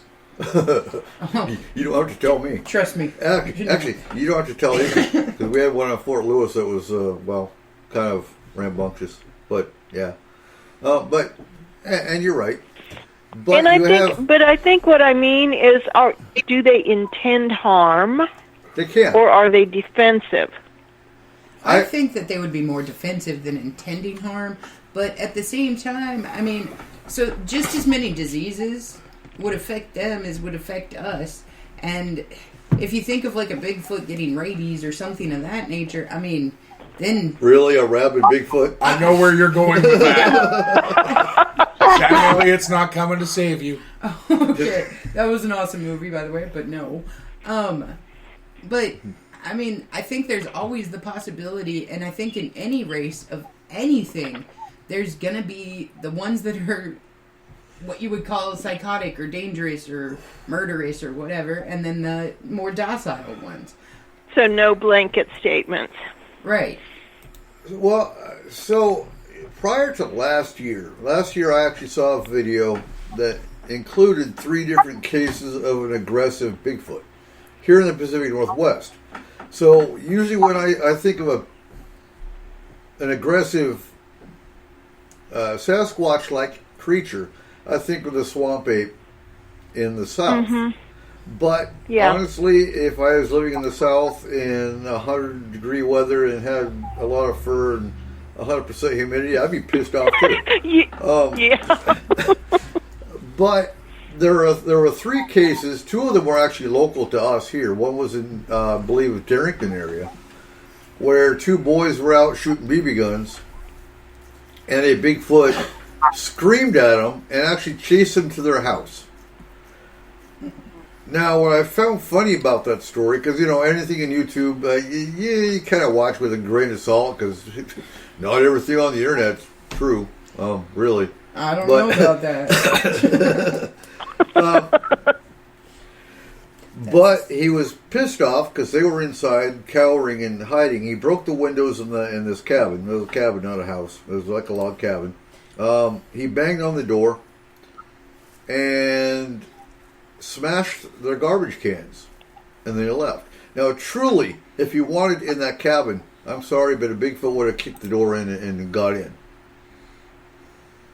So, if you wanted He was the probably kids, just telling the little buggers to get off his lawn.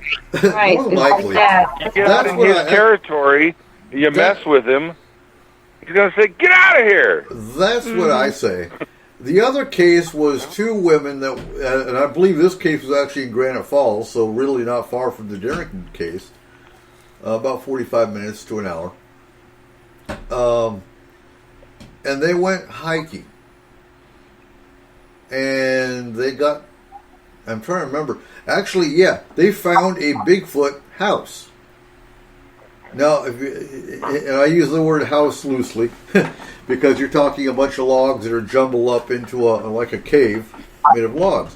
They went into this house. I'm sorry, but if you walk into my house and you're not welcome, I'm going to chase your ass out too. But they actually got chased by a Bigfoot. Very aggressively. But both of them made it out.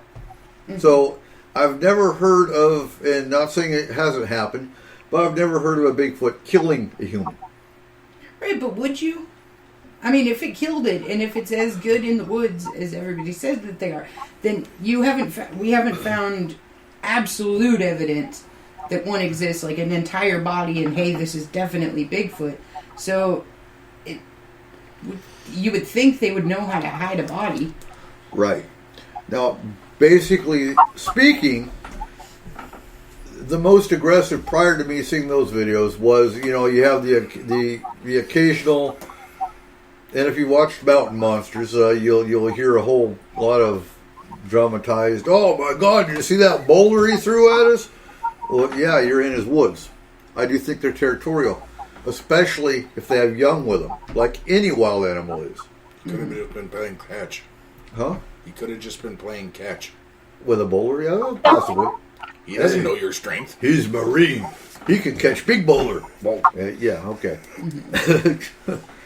But I do think they're territorial. I do think they can read intention. But you don't hear. So if they're territorial, I guess my other argument with that would be, wouldn't they be after loggers for cutting down trees? But you don't hear loggers coming out talking about any Bigfoot. Yeah. But at the same time, most of your loggers are not the type of guys that come out and talk about Bigfoot. Some of them do. Exactly. Some of them do, and those are the ones you hear them from. But a lot of them, they're still of the old age mindset that didn't see nothing. Yeah, exactly. Yeah. And this is true. Mm-hmm. Well, plus that's another thing. The loggers are out in the woods. They have heavy machinery. They got chainsaws. There's a whole bunch of them, and they're making a lot of noise. It's probably not a good idea to jump in the middle of that. But if a logger's out walking through the woods at night all by himself, that's a different story. And that's a good point. Big equipment. A chainsaw they see cutting down trees. They probably pack up their losses and leave. My question would be, and it's really interesting, I like looking at species interaction. We went to Higgins Pass to look for the Bigfoot that Steve Monchok saw, 3 years ago now. And as we're going up to where he witnessed this Bigfoot, a bear ran across. So you Bigfoot, it makes me wonder if Bigfoot and bears are friends, or they just have a mutual agreement to where you do your thing, I'll do my thing, and we'll be okay. That's probably it. Yeah. So I'm trying to remember what the original question was. We were talking about alien races that take people. No, my question was, are Bigfoot mean or not? I don't think they're mean. I think when people run across them in the woods, well, like you said, there's a difference between the ones down south and the ones in the Pacific Northwest. Down south, yeah, they're angry. It's hot. There's mosquitoes. There's alligators. But up in the Pacific Northwest, I think they pretty much just try to stay away from people. Mm-hmm. But I'm one of those people that think if you see one Bigfoot, there's probably 3 or 4 of them that you don't see. There's Mom, there's Dad, there's Uncle Bill, and the 2 little kids. Well, if those little kids that are hiding behind a rock somewhere are in danger, or they perceive that danger, then you might have problems. If they're able to just walk away and blend into the woods and leave you alone, they will. But you might startle them because you're up hiking and backpacking and walking through the woods. Mm-hmm. And you might get right in the middle of them, and they don't know what to do. Well, and that's what's cool too, because so we had Tyler Gaffney was our original Bigfoot specialist that we had that worked this area, and he said it would take up to 6 months before he actually gained their trust. So they actually knew the sound of his vehicle. They actually knew his smell. They actually knew his...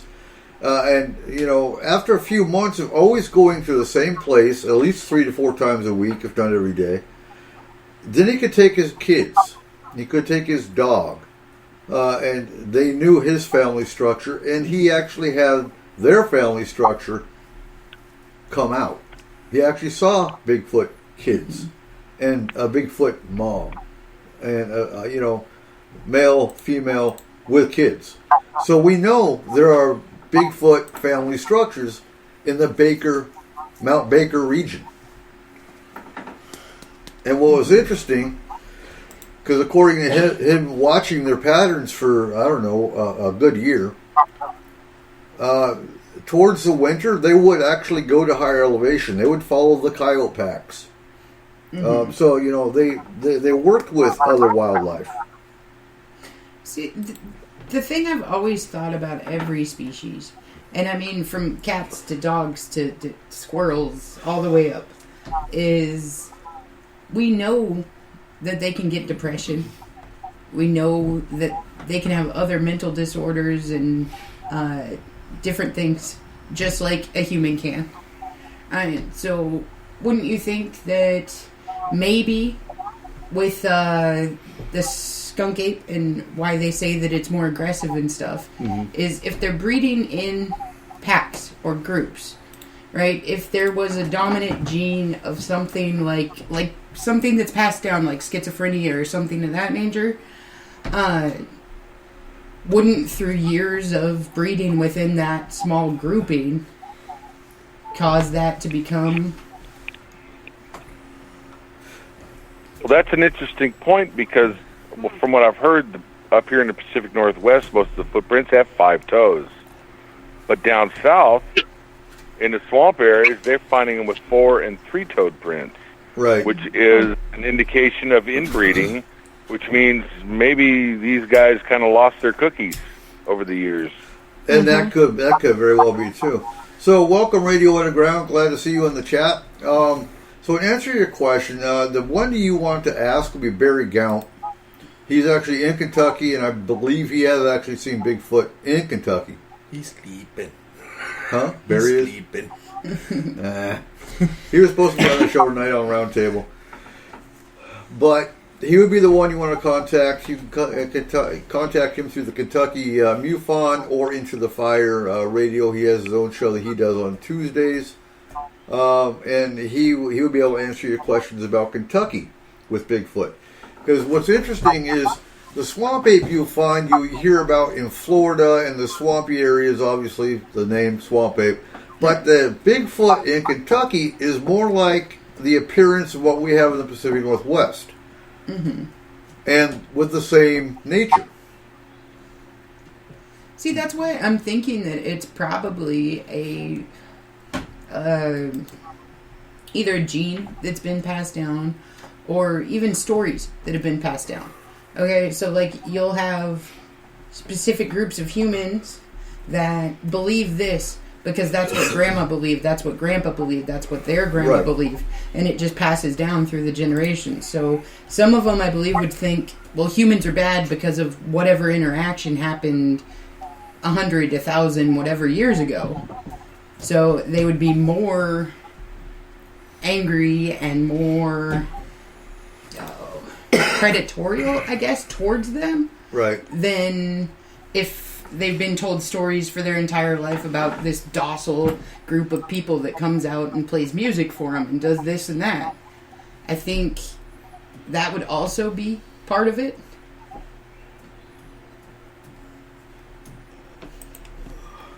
So what's your thoughts, Rosella? You're quiet over there. What's your thoughts on Bigfoot?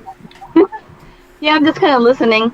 I don't know. I mean, I have a Bigfoot story of my own, but I'm not, besides my own experiences and seeing things on TV, I'm not sure. I think that what you're saying is interesting, like the genetic line and everything, that we could have the same kind of thing.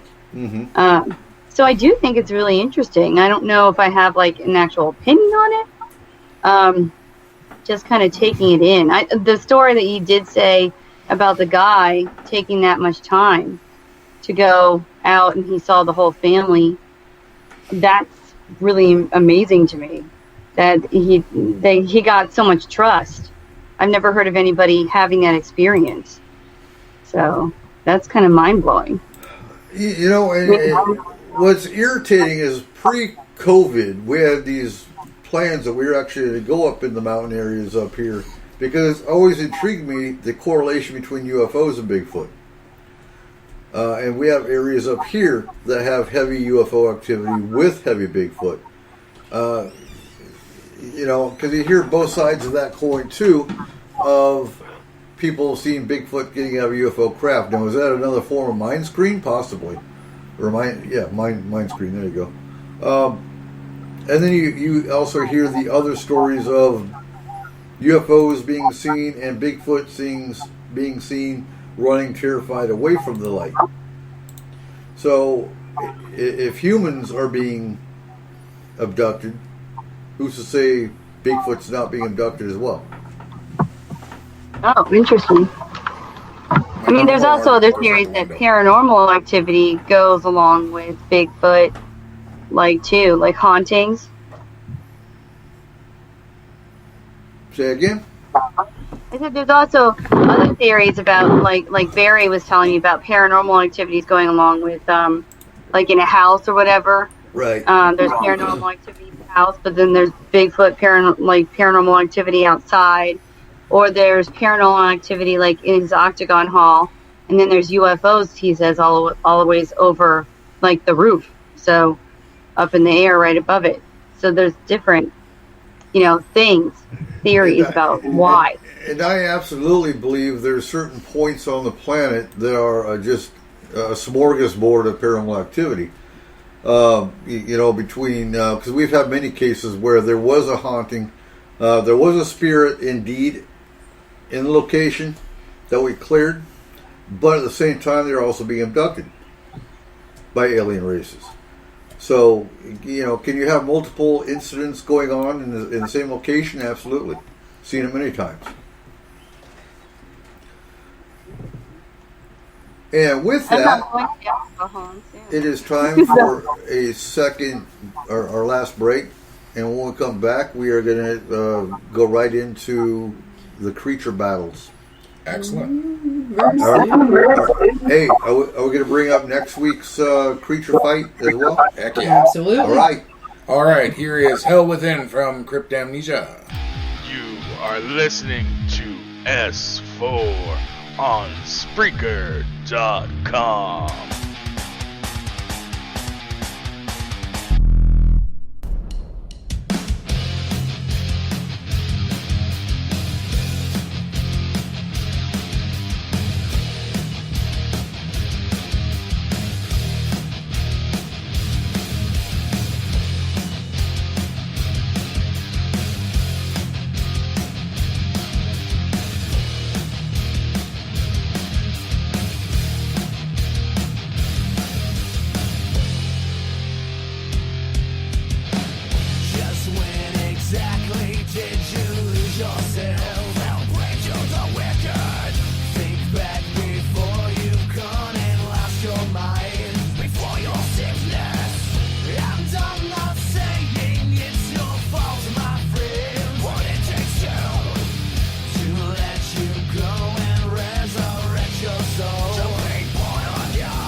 with your host, Eric Cooper.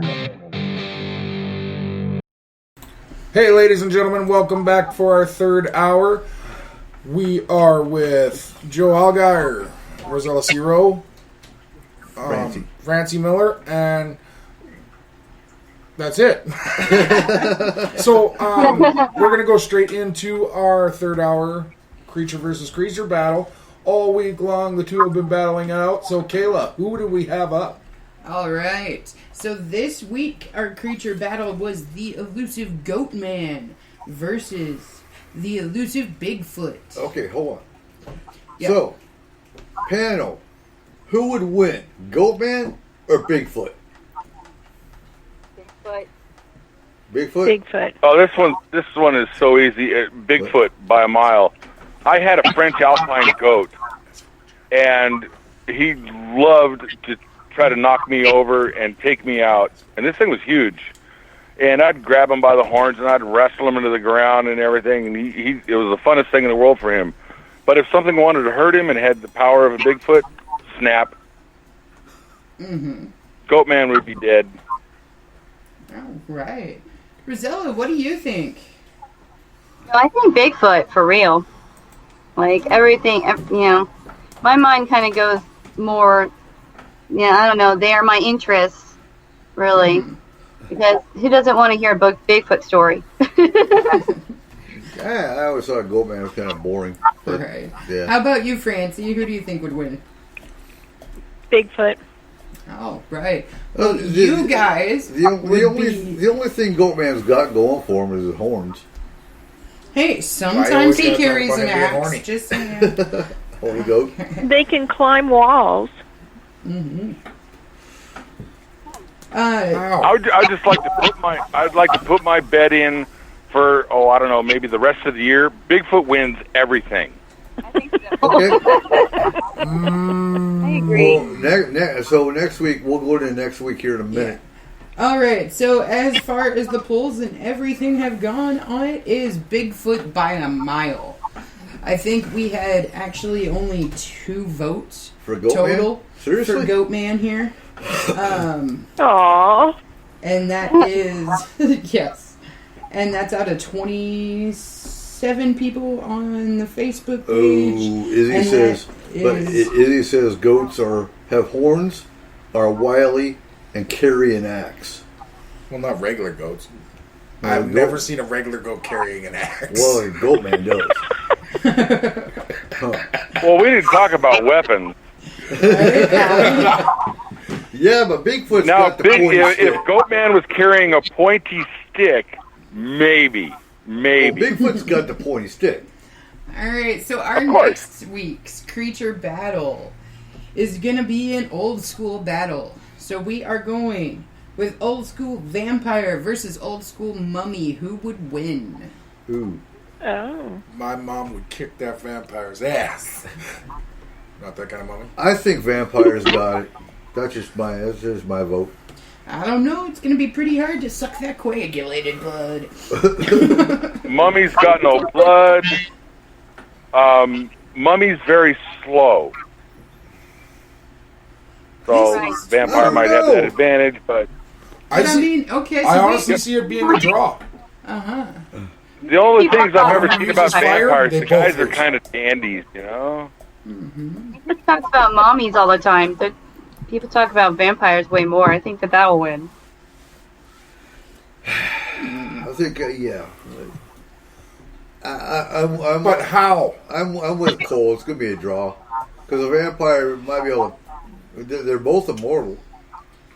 Are they though? Yes. Yeah. You said old school, so they are both immortal. Yes, but even in old school, there's ways to kill them.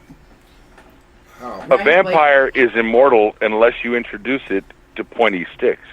Oh, yeah. Yeah, I like that one.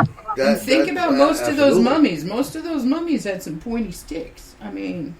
Yeah, they buried them with them.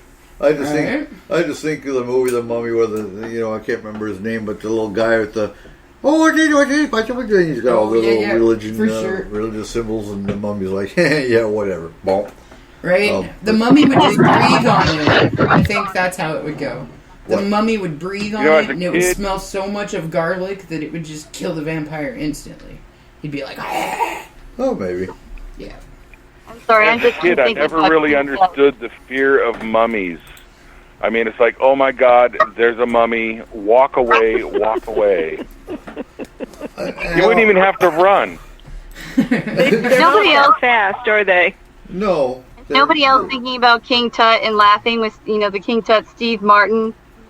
Remember that? That's Yes. so funny. And now every time I think of a mummy, I just laugh because I think of that. That's probably why I think vampires would win, because they actually scare me more. Right? But I mean, okay, so if you're going old school, then you're going with the eyes that mesmerize, Oh. right? Well, you can't really do that if it has no eyes to look into. Okay, so Izzy says, vampire, grab one end of the wrapping and spin the mummy. Once the wrapping is gone, it's a brittle skeleton. Done deal. And Dennis, I like Dennis's comment, scissors. Well, I guess we are out of toilet paper, so it couldn't even rewrap itself. Yeah, you just break out the giant. You break out the giant scissors, and there's no more wrapping for the mummy. Swing. Or better yet, my lighter. As far as the vampires go, there's a great show on these days. I think they're in their 3rd season. It's called What We Do in the Shadows. If you get a chance, watch it. It's hilarious. I was waiting. Okay, for I it was to say waiting for you to Twilight. say Vampire Diaries, and I was going to be like, oh no, don't do it. No. My husband loves that show. Vampire Diaries? I never missed an episode. It's great. I'll have to check it out. Oh. Always looking for new shows that might catch interest. So, Joe, what's your 3rd question for tonight? All right, Deanie, we've all been talking about Bigfoot. I've got something I've been wondering about. We've all heard about live Bigfoot being saved after the Mount St. Helens eruption. Okay. They found some that were live, and I mean, we've all heard the stories. Whether they're true or not, we don't know. And there's also stories of Bigfoot that were burned in various forest fires. Firemen seeing the Bigfoot come out of the forest, and they're burned up, and they actually help them, and then, the government guys show up and all that. Mm-hmm. Now, if those stories are to be believed, doesn't that smash the theories that Bigfoot can open portals or interdimensional? I mean, wouldn't they open a portal or teleport somewhere else to not get hurt? It's possible. I mean, and again, the interdimensional is only a theory based on the fact that they disappear so easily, and there's no bodies, and there's the whole camera glitch thing kind of leads to that too. But could it be that they're just disappearing from sight, but they're not actually moving? I mean, if I could teleport somewhere and there's a forest fire, boom, I'm gone. Right. Oh no, absolutely. Same with the volcano. But in those cases, and I'm not sure. I haven't heard so much about the forest fire. But if you have a family bond, so you're a family of Bigfoot. I'm just throwing this out here. In those cases, there's always been multiple Bigfoot. So what if one's hurt and can't shift interdimensionally because they're hurt? Are they going to leave that one? Yeah, they're going to stick around and try to help. Oh, good point. And not saying they're interdimensional. That's just my theory. Again, based on the fact that they can manipulate cameras, which shows a different kind of energy. But the Mount St. Helens case had I believe it was 1, maybe 2 that were living, and 2 that were dead. So you're talking 3 to 4 of them. I'm not sure about the forest fire ones, if they found 1 or if it was more than 1.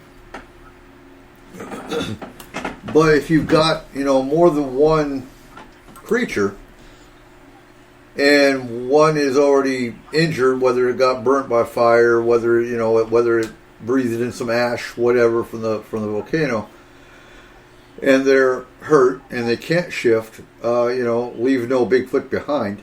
If it's a family unit, they're not going to leave their family members. Separate by Bigfoot. Right? No, leave no soldier behind. That's army. No. Well, what I would think. Okay, so Right. if you're sleeping in your house and your house catches fire, right? Okay. Most people die of smoke inhalation before they would actually die of the flames hitting them. True. So if all of these creatures were laying down to go to sleep for the night, well, isn't it possible that these ones died of smoke inhalation or ash inhalation before the event itself actually happened? And that's a possibility too. Right, because you wouldn't wake up to that. I mean, you could, but even if you did, you'd be so weak that... You couldn't shift. So, no, but good. Great points. Because have we ever seen or heard of a story of one dying in, like, a flood? Or something like that? Or is it Would we always know? been something fire-related or ash-related? They might have died in a flood, but because of all the mud and the muck and everything, they're going to be covered up and no one would even know. Well, true. And I mean, I've never, like... in Mount St. Helens, one of the big things was I could remember the images of the helicopter over the river there showing the mud flow coming down the river, and it was taking out everything. And if there's something buried in that, they'd never find it. I remember reading those reports, and I remember, from one National Guardsman's perspective, how pissed off he was that all of a sudden here come these government agents and take these creatures away from them to God only knows where. And the National Guard was told, you don't talk about this, you don't say nothing. And I just remember how pissed off the soldiers were that, what the hell? And supposedly the creatures were taken to Fort Lewis for like 2 weeks, and then were flown off to a lab in California. Or a facility in California. That one caught my eye. I could never find any valid name or any person to contact to actually find validity to that story to get on the show.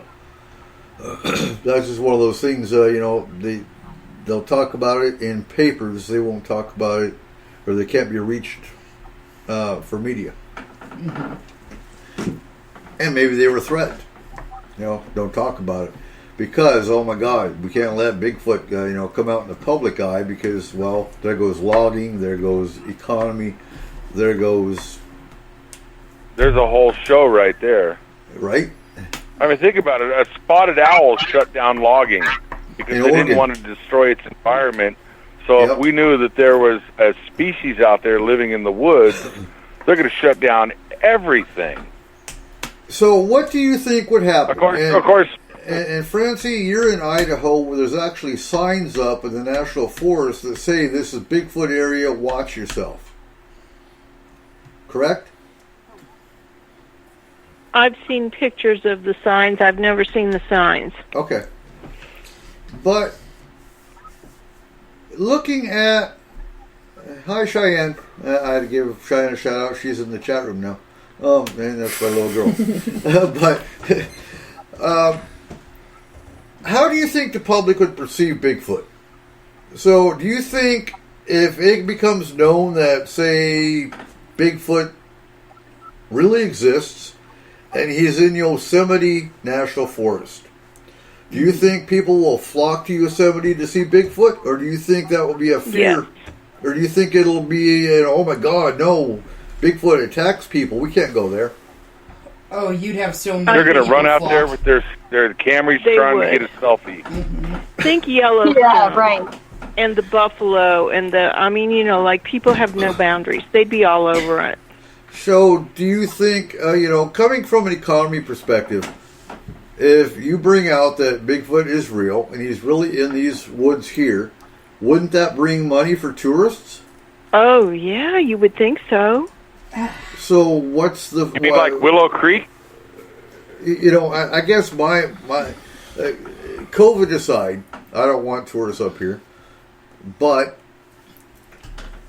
if it was a normal situation, can you imagine the trash? Can you imagine how damaged our national forest would be from all these 11 billion tourists that want to come out and find Bigfoot? I guess that's my perspective on it. Okay, well, I think you'd have to look at it like this, too. I don't think there would be as many as you think. That's my question. I think that they would wait till he gets put in a zoo. Just like every other fucking animal in the world. And I'm sorry, but you call me a terrorist or an activist, but no. I would be the one to go let Bigfoot out. You don't want Bigfoot up in the zoo. I think you're probably right about the zoo thing because people are lazy. Yep. Mm-hmm. You know, I mean, I'm thinking of Yellowstone, and everybody sits in their cars. You know, they don't. If you want to get away from people in Yellowstone, you just have to hike because nobody does that. No. There are some areas, just as a disclaimer, that people should stay in their cars. I will say that. Definitely. The geyser. As far as signs go, my nephew got me a nice big metal sign. It's talking about Bigfoot crossing and, beware and don't feed him and all that. he bought me this huge metal sign. It was massive. And he liked it because he saw the pictures I have of the Bigfoot prints across my driveway. Mm-hmm. I've got them somewhere. I'll have to post them out there for you one of these days. Oh, absolutely. And he's like, yeah, they're around. Like, I don't think they live here year-round. I think this is a migration area. Because they come through at certain times of the year. When? I've been lucky enough to hear them a couple times. Do they come through in the summer or the fall, winter time? I've heard both. Okay. But it's when they'll come through, what I'm assuming are Bigfoot, I'll hear owls, okay? Except these owls sound like they're 800 pounds and have these huge lungs. And they'll come through and like a group is spread out over maybe 50, 60, 70 yards through the woods. I'll hear them going through in different areas. It's like hoot, hoot, hoot. And they're all coming from these different areas, and I can hear them coming. I can hear them go through, and then they move through. And it's like, well, those are the biggest damn owls I've ever heard. That's not an owl, that's a pterodactyl. And I've got the photos. I think I posted them once a long time ago, but I'll have to try to find them and put them. But there's prints going right across my driveway, the gravel driveway. I mean, I'm 280 pounds, 6'5", but I walk across the gravel driveway. I don't leave a mark, and there are these footprints that went across the gravel driveway, and they're embedded down about an inch or two. Yeah, that's a good 800 to 1,000 pounds. Left, right. There's about 12 of them going across, and I followed them down through the. I'm trying to look for any other marks. I couldn't find anything, but then I traveled backwards from the direction they were coming, and I went up behind the barn, and there was an oak tree that was about the size of my leg. It was going straight up, and it was snapped off and bent, probably about 11 foot up. And, it was a healthy tree. There's no winds. None of the other trees are broken. And it was like, well, got the footprints, got the broken tree. That's interesting. Huh. We need to come just an observational. Yeah, maybe. I mean, there's odd things here. You've heard them. Right? But... Huh. You got me baffled. I want to see that. I want to see your pictures. I would have to agree. Yeah, I'll find them. I think that Bigfoot probably migrate. I mean, I can see it happening. Oh, I've heard that from, like I said, Tyler. I've always wondered if they hibernate like a bear would. I don't think so. I don't think they hibernate. I do think that they migrate, like it's been said before. They could cover some territory. They move to where the food is. Absolutely. If you're in an area and there's lots of berries like growing in bushes, that's where they're going to be. Deer, I'm sure deer are a staple for them. Well, they follow. So, according to Tyler, who studied their migratory patterns, they follow the coyotes because where the coyotes go, the food's going. Mm-hmm. That's cool. So I wonder if Bigfoot have coyotes as pets. I could see that. Isn't that interesting?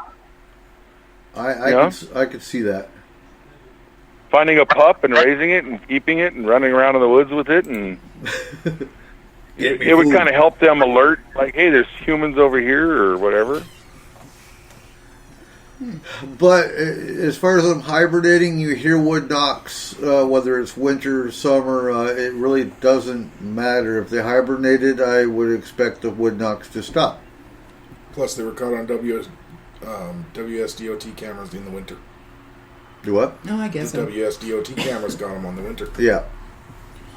Well, and I guess you said that maybe he was just out for a pee, though. There's been Bigfoot tracks, like in the summertime, wintertime, that have disappeared into the snow or anything. Right. Yeah. And if you look at the lake, Lake Tyee gets tracks all the time during the winter, crossing the snow. So the tracks to my driveway were in July. Right. Mm-hmm. So they're not sleeping in the summer. They're not sleeping in the winter. Mm-hmm. I don't think they hibernate at all. I don't either. I do think that my Bigfoot sighting was in the winter. Right. When I saw Bigfoot. So yeah, I do think they migrate. I don't think they hibernate though. Cool. So Rosella, I think we missed your second question. Yes, I was patiently waiting. I'm kidding. we were rambling about Bigfoot. So, what's your next question? Okay, so why do you think people get more interested in a paranormal? Why do you think people get more interested after a paranormal or UFO experience in the paranormal or the UFOs? Like after what they've seen, why did they get more interested in it? Well, I think it goes to the whole thing that seeing is believing. And if you see something you can't explain, you're going to want to figure out what it is. Oh, absolutely. You want to know. You want the answers. You want the answers now. Human curiosity. Right. Mm-hmm. So you see that UFO, you're going to go on Google. You are going to go look for every book on the subject. And then you're going to keep on looking for yourself to find another UFO. If you've never seen a UFO, that's where most of your skeptics are. Well, I've never seen one, so they don't exist. Mm-hmm. Until they have that first experience.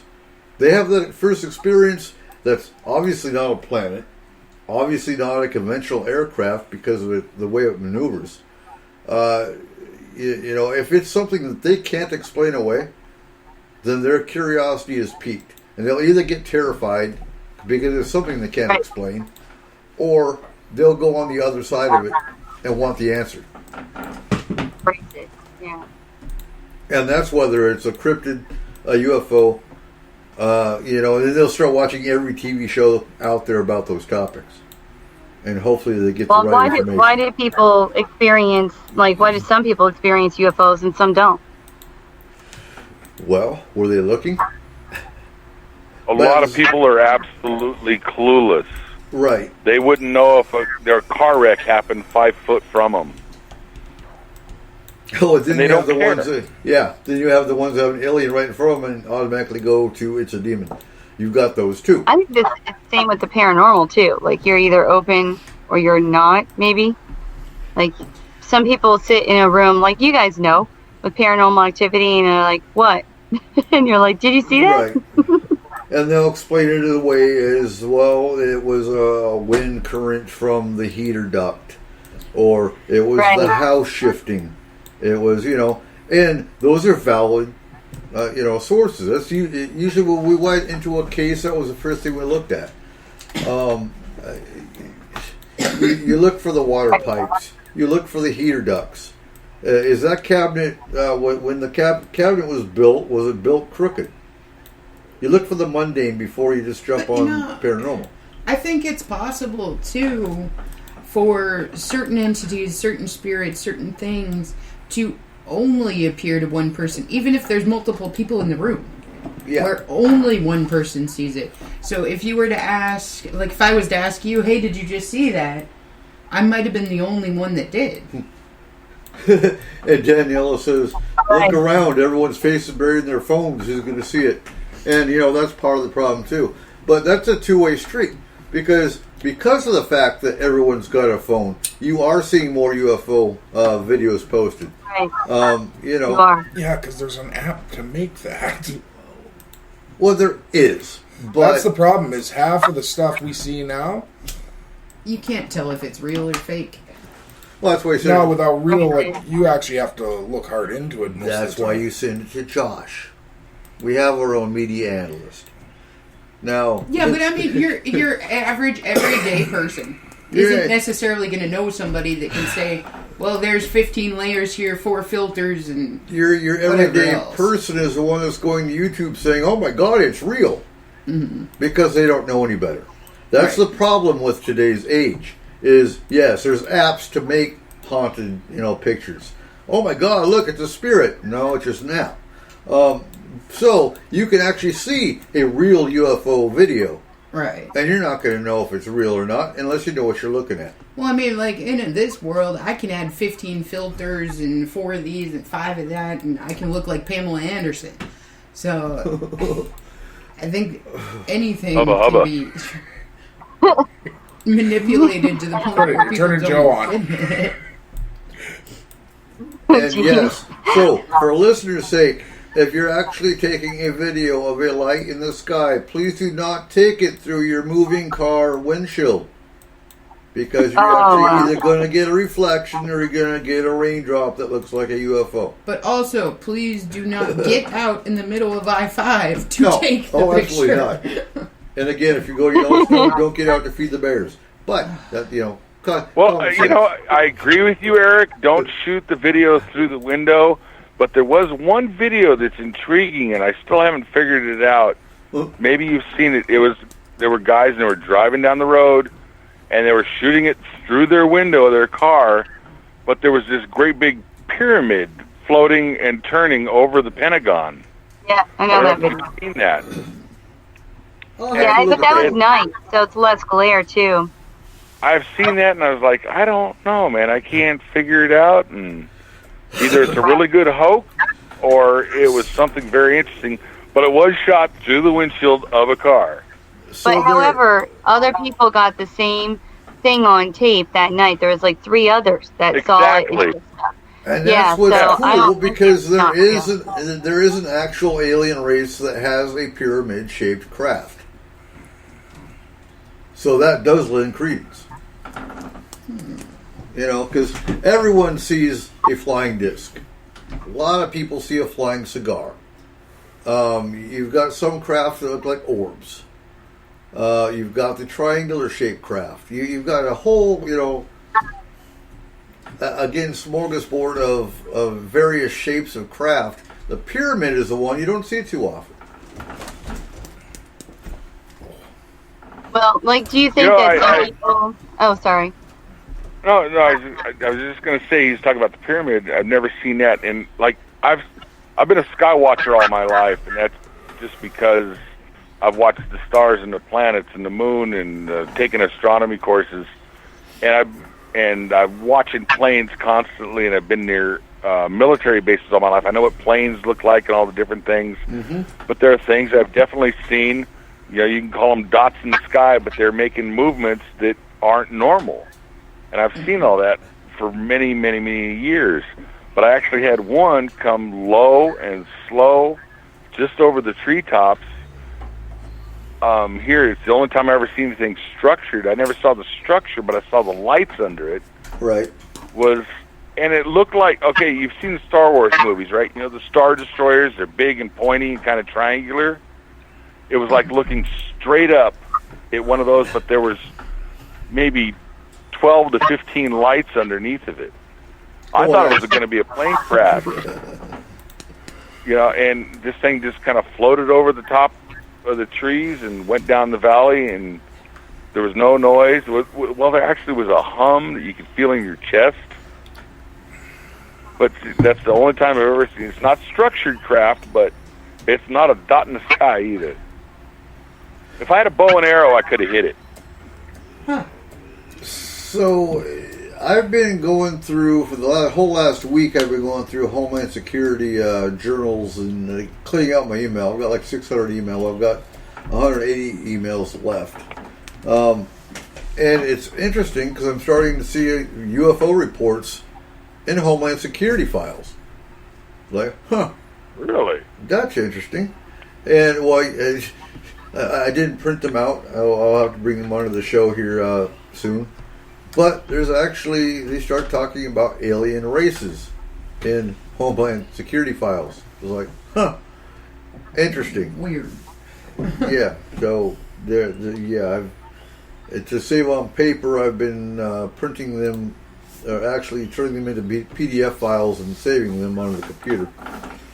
And then I can go through, and if it's valid enough, or something I need to keep, then I'll print it out. But, yeah. Interesting. Why is Homeland Security Journal talking about UFOs? That's what's next. Yep. Oh, After the COVID and all the riots, now we're going to have aliens, and after that a volcano, then maybe an asteroid. The aliens are coming. The aliens are coming in July. Yellowstone's going to be in August. December. December? Okay. December. The land sharks are in August. 31st at 11:59:59. Sharknado. I'm cool without that happening. Any of this. I've had enough this year. I don't need flying people and tornadoes and 2020 is the Jumanji year. What are you talking about? Everybody needs flying people. No, man. Somebody needs to roll a set. All the flying people videos are coming from Mexico. Right. It's the water. They are. It's in the water? It's weird. The water. Oh, that's scary. I don't know, man. There are a lot of flying people videos, though, too. So, Francie, what's your third question? I've already given you 3. I'm out of questions. Oh, it doesn't count when you throw in multiple questions into one question.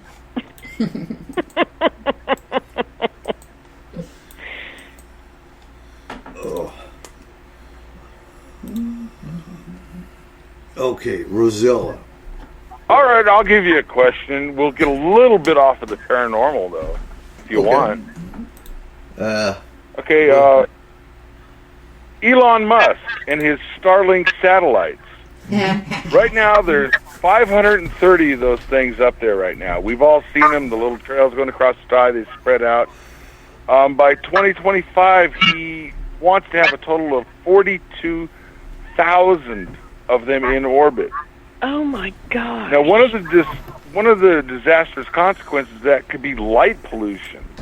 You know, they're traveling across the skies, all these thousands of satellites. They're going to effectively make astronomical images useless. Well, and these are all flying in low Earth orbit.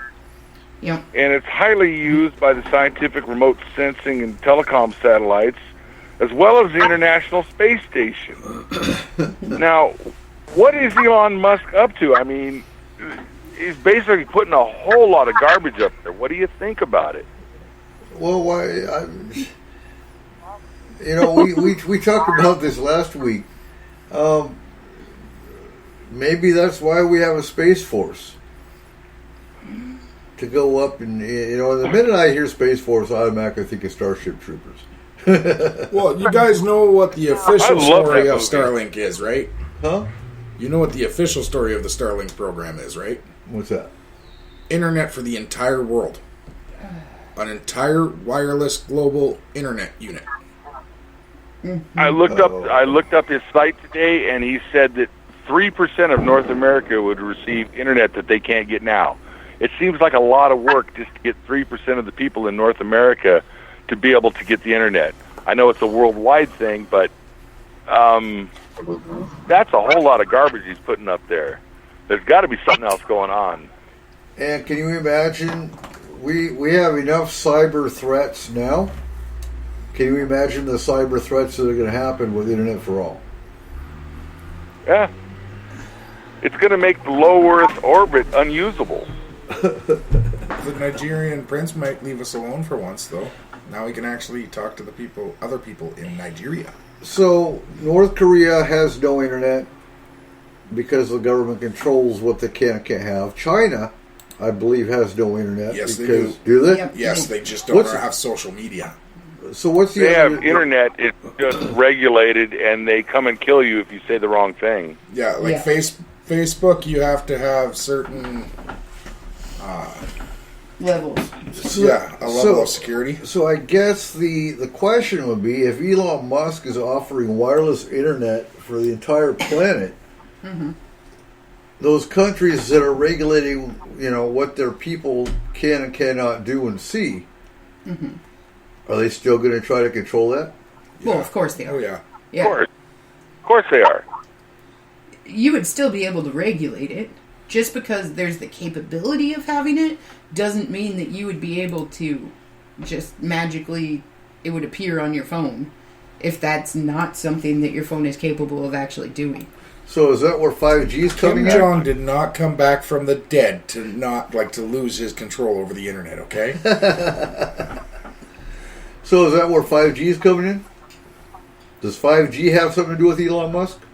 I don't believe so. I don't think so. No. 5G is out there to lower your immune system, and then when your immune system is low, things can happen to you. I'm against 5G. Oh, See, absolutely. Just by the amount of birds that die around it, shows you the health hazards that are around 5G, for example. As far as Starlink is concerned, there's way more than just internet. It's coming from a satellite, okay? I mean, you have mapping capabilities, you have spying capabilities, GPS. you have... And if you have 40,000 of them up there, or whatever ridiculous number of them up there... It's not just to give everybody internet. No. There's something else going on there as well. There has to be. Now, not saying that it isn't mainly focused on giving everybody internet, and you know how everything starts in a good way, and everybody's like, yeah, this is going to be awesome. Until they weaponize it. Well, but that's probably the main point of it. Mm-hmm. That's the thing. There's no money in giving it away. Exactly. Internet for everyone doesn't pay the bills. No. But it being a side project here's of it the that is thing, the main too. focus for the world. That's a really good point about giving it away or anything. I mean, you have Elon Musk doing things. He's a crazy rich guy who loves space. And everyone loves the guy.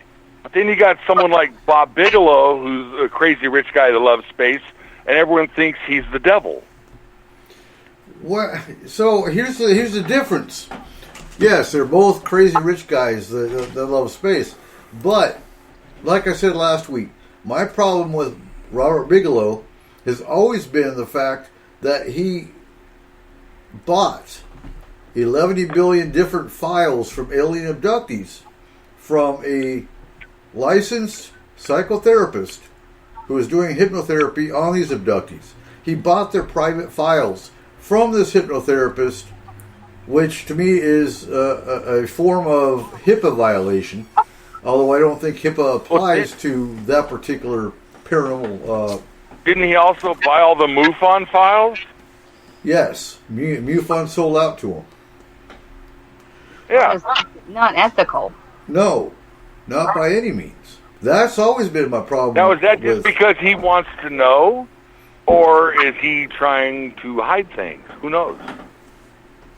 And like Dennis has said in the chat room, Bigelow's a crusty old codger while Musk gives away flamethrowers. But no, Bigelow... I didn't get a flamethrower. Okay, but Neither did there is one major player that nobody seems to add to this. Which one? And it's Jeff Bezos. I can never get his Bezos. name right. He just wants to get your package to your house as quick as possible. Yeah, but you realize that he also owns an aerospace company. Oh, there's a lot called of Blue Origin, There- and it has the same basic concept and drive as the whole Elon Musk SpaceX. There's about 10 other aerospace companies that don't get talked about. Oh, for sure. Oh yeah, Virgin. Yep. He's That's just the one. crazy guy who loves stuff, but he's really drunk. And he makes people uncomfortable. So yes, what's their motivation? And what if you want to look at the original motivator? It would be Ronald Reagan with the whole Star Wars program, and I think it goes beyond Reagan. But Reagan is the one who came out in the public and was talking about Star Wars, and you know, and see, isn't Richard Branson in that category too? I'm not familiar with Richard Branson. Virgin. Huh? Virgin. Oh. Yeah. Yeah, Branson's with Virgin Atlantic and all that. Yeah, I got you. And she gonna slap They me just on want the to other- put hotels up there and have a good time.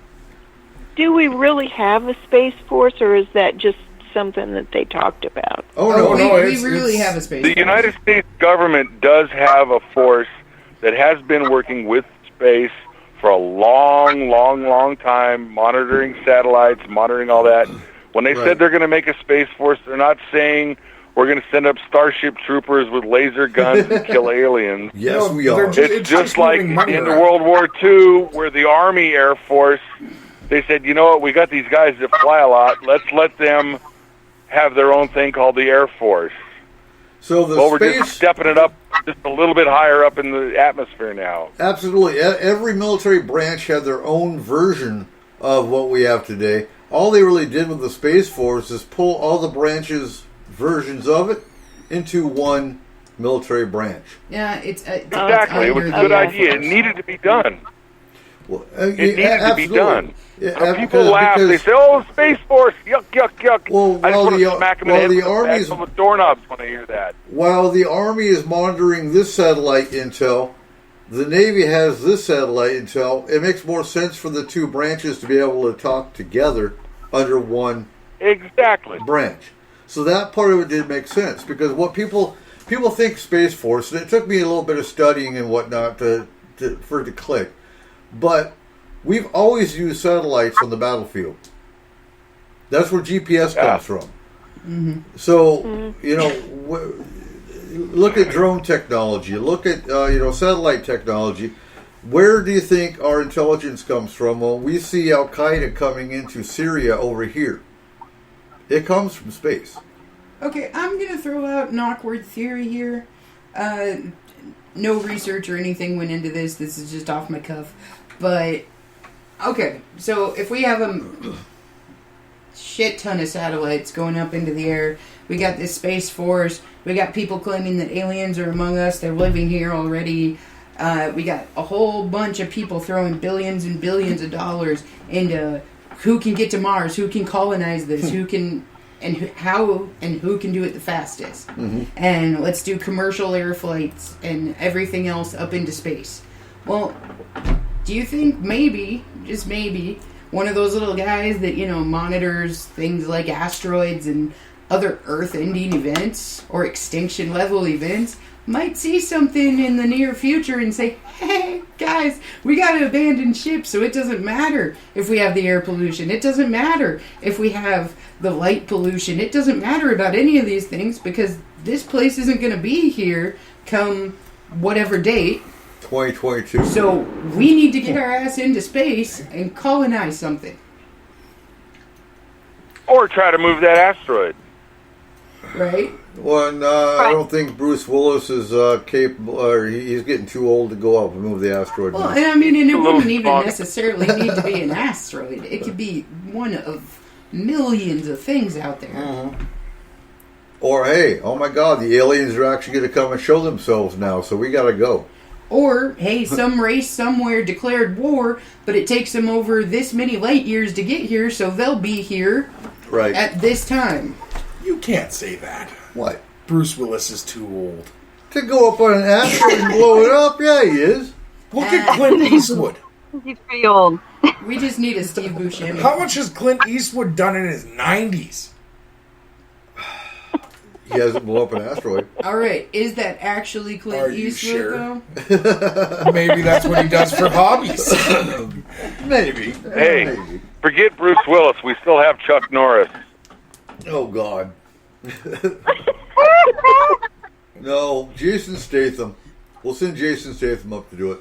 You Okay, can't how send about- Bruce Willis's replacement. That's not fair. How about we don't send an actor, but like, you know, a scientist or something that can actually take care of it? Yeah, you can Most actually of them help. have asthma, and you can't send them up to space. Most of them don't believe in it. Oh, Look, man. and Bruce Willis is 65 years old. Well, see, that's not that Send up old. Dr. Boston Honeydew. He's entering his prime years. But we can't give him a gun because, you know, Wile E. Coyote can't have a gun anymore. Or no, not Wiley. What is with that? That's everywhere. Yeah. Right? So we are coming down to the end of the show. So, Rosella, where can we find your books? Well, actually, my book is being renamed now. A Haunting at 2095, which is my actual address that I lived at. And you can find most of my information at myhauntedtravelblog.blogspot.com, or I am sending people to just like my Rosella C, and it's Rosella C. Rowe, ROWE page on Facebook, and it's the same on Twitter. Except for it says like it's Twitter basically at Rosella C. Rowe Author 1. So if you look up those, you'll find my information and all my latest stuff. I mostly post the same things, but more information's on Facebook. My husband's designing a website right now, and I'm also finishing writing my second book, 911 Emergency. And that isn't just a true story, but it's kind of based off the entity that was in my house that I grew up with when I was a child. And basically the other side of what the spirit's frustration when they're trying to talk to people. And they're not being seen, they're not being heard, and how they feel about that and their frustration. So it's kind of about that. But it's an extreme paranormal thriller, so it's scary. Very Exorcist, and then my other book, I'm writing a true story or happening that is happening basically at the Victorian House Museum, and I'm actually MVP of all of their museum, like Night at the Museum events, they're calling it, August 1st, October 24th, and then I'll be there on Halloween and doing my podcast. So my podcast is a Haunting Good Time radio show, and I'm on Anchor. So it's really fun. I'm on Twitter. I'm on Facebook. So if you type in any of those things, like A Haunting Good Time or Rosella C. Rowe, it'll come right up, either on Twitter or Facebook. But I am excited. I actually hope you guys will be on my show. That's what I was going to ask you. Anytime. All right. And next week. You. And is your Ireland tour still a go? So far, I mean, people who are more in my bracket of going are kind of older, so they're scared right now. So I'm hoping that they'll start signing up like after July, but I'm just not sure. You know, it depends if the second round of COVID comes again too. So, but yeah, you can find the information about the tour. We go to like the most haunted castles in Ireland. It's 9 days, all-inclusive meals, hotel. We go ghost hunting 3 days, and it's like National Ghost Hunter Day. I'm going to be doing a live feed as the paranormal lead investigator at one of the most haunted castles in that country. So I'm really excited. That sounds like so much fun. And there's Really, only yeah. what, 20? There's 25 slots, correct? 25 slots.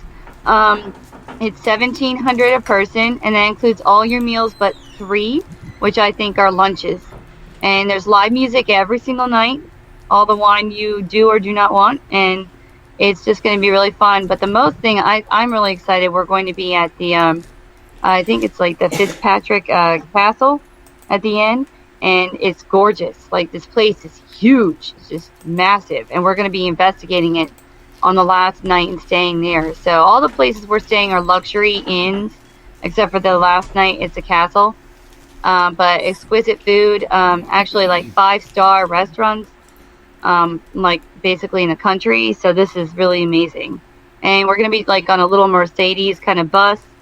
So air conditioning, you get your own leather seat, tons of space. Snacks are even included on the bus for free. Snacks and drinks, all for free. So it's awesome. It's great. Okay, I'm really excited about it. And Daniela is in the chat room. She wants to know: can your book be bought on Amazon? Well, yes, it will be when it's up. Okay. Thank you very much. Yeah, when it's up, and just check my Rosella page, and I'll have that information on Facebook more likely sooner than the other ones. Excellent. So next week on S4 we have with Barry Gaunt. We will be talking about the royal assassinations. So we'll be going into like Princess Di. Who else are we talking about? I know the Princess Di is a big one we're talking about. We're going to talk about Princess Di. We're going to talk a little bit about Franz Ferdinand and as well as JFK. Are we going to talk about the Queen being a reptilian? I'm sure that'll probably come up at some point. Hey, as far as royal assassinations go, don't forget JFK Jr. Absolutely. I don't think his plane went down by accident. Oh, I'm sure Actually, not. I want to add something. I'm actually related to Catherine Parr, who outlived Henry VIII. She only had like 8 or 9 fingers, and she only outlived him really because he locked her up in the tower. But that's where my name Rosella comes from, because it started after her. It was named after War of the Roses. And so I'm Rosella Catherine, and Rao is my husband's last name. Okay. So Cool. I just thought I'd add that. I am a little bit of royalty. Interesting. Hey, and remember to put your vote in for which creature you think is gonna win our versus battle. Who's going to win, Remember, the vampire we got or vampires and mummies. And don't forget to check out the store. Come on, people. We are in prime barbecue season here. the mummy? You need your apron. Oh, you just want to sell your apron. Get your S4 apron. Make Cole proud. I still got to buy mine. I think we have hats. Yeah, we have hats. We have mugs. Check out the S4 shop and get your gear. I can't wait to go camping. I have an S4 mug. You do? You do? Yes, I do. Absolutely. So, with that, folks, stay safe. Get your vote in. Go check out the website, www.s-4radio.com. And Have a good night, guys. Have a good night. Keep your eyes to the skies. Ladies and gentlemen, thank you for joining us tonight on S4, the official voice of Forest Moon Paranormal. You can contact S4 through our website at www.s-4radio.com or on Facebook. Make sure you give us a like on our page and join the Forest Moon Paranormal group. If you are interested in advertising, take a look at our packages and contact Cole or Eric at 1-360-999-2830. Again, thank you. And remember, keep your eyes to the sky.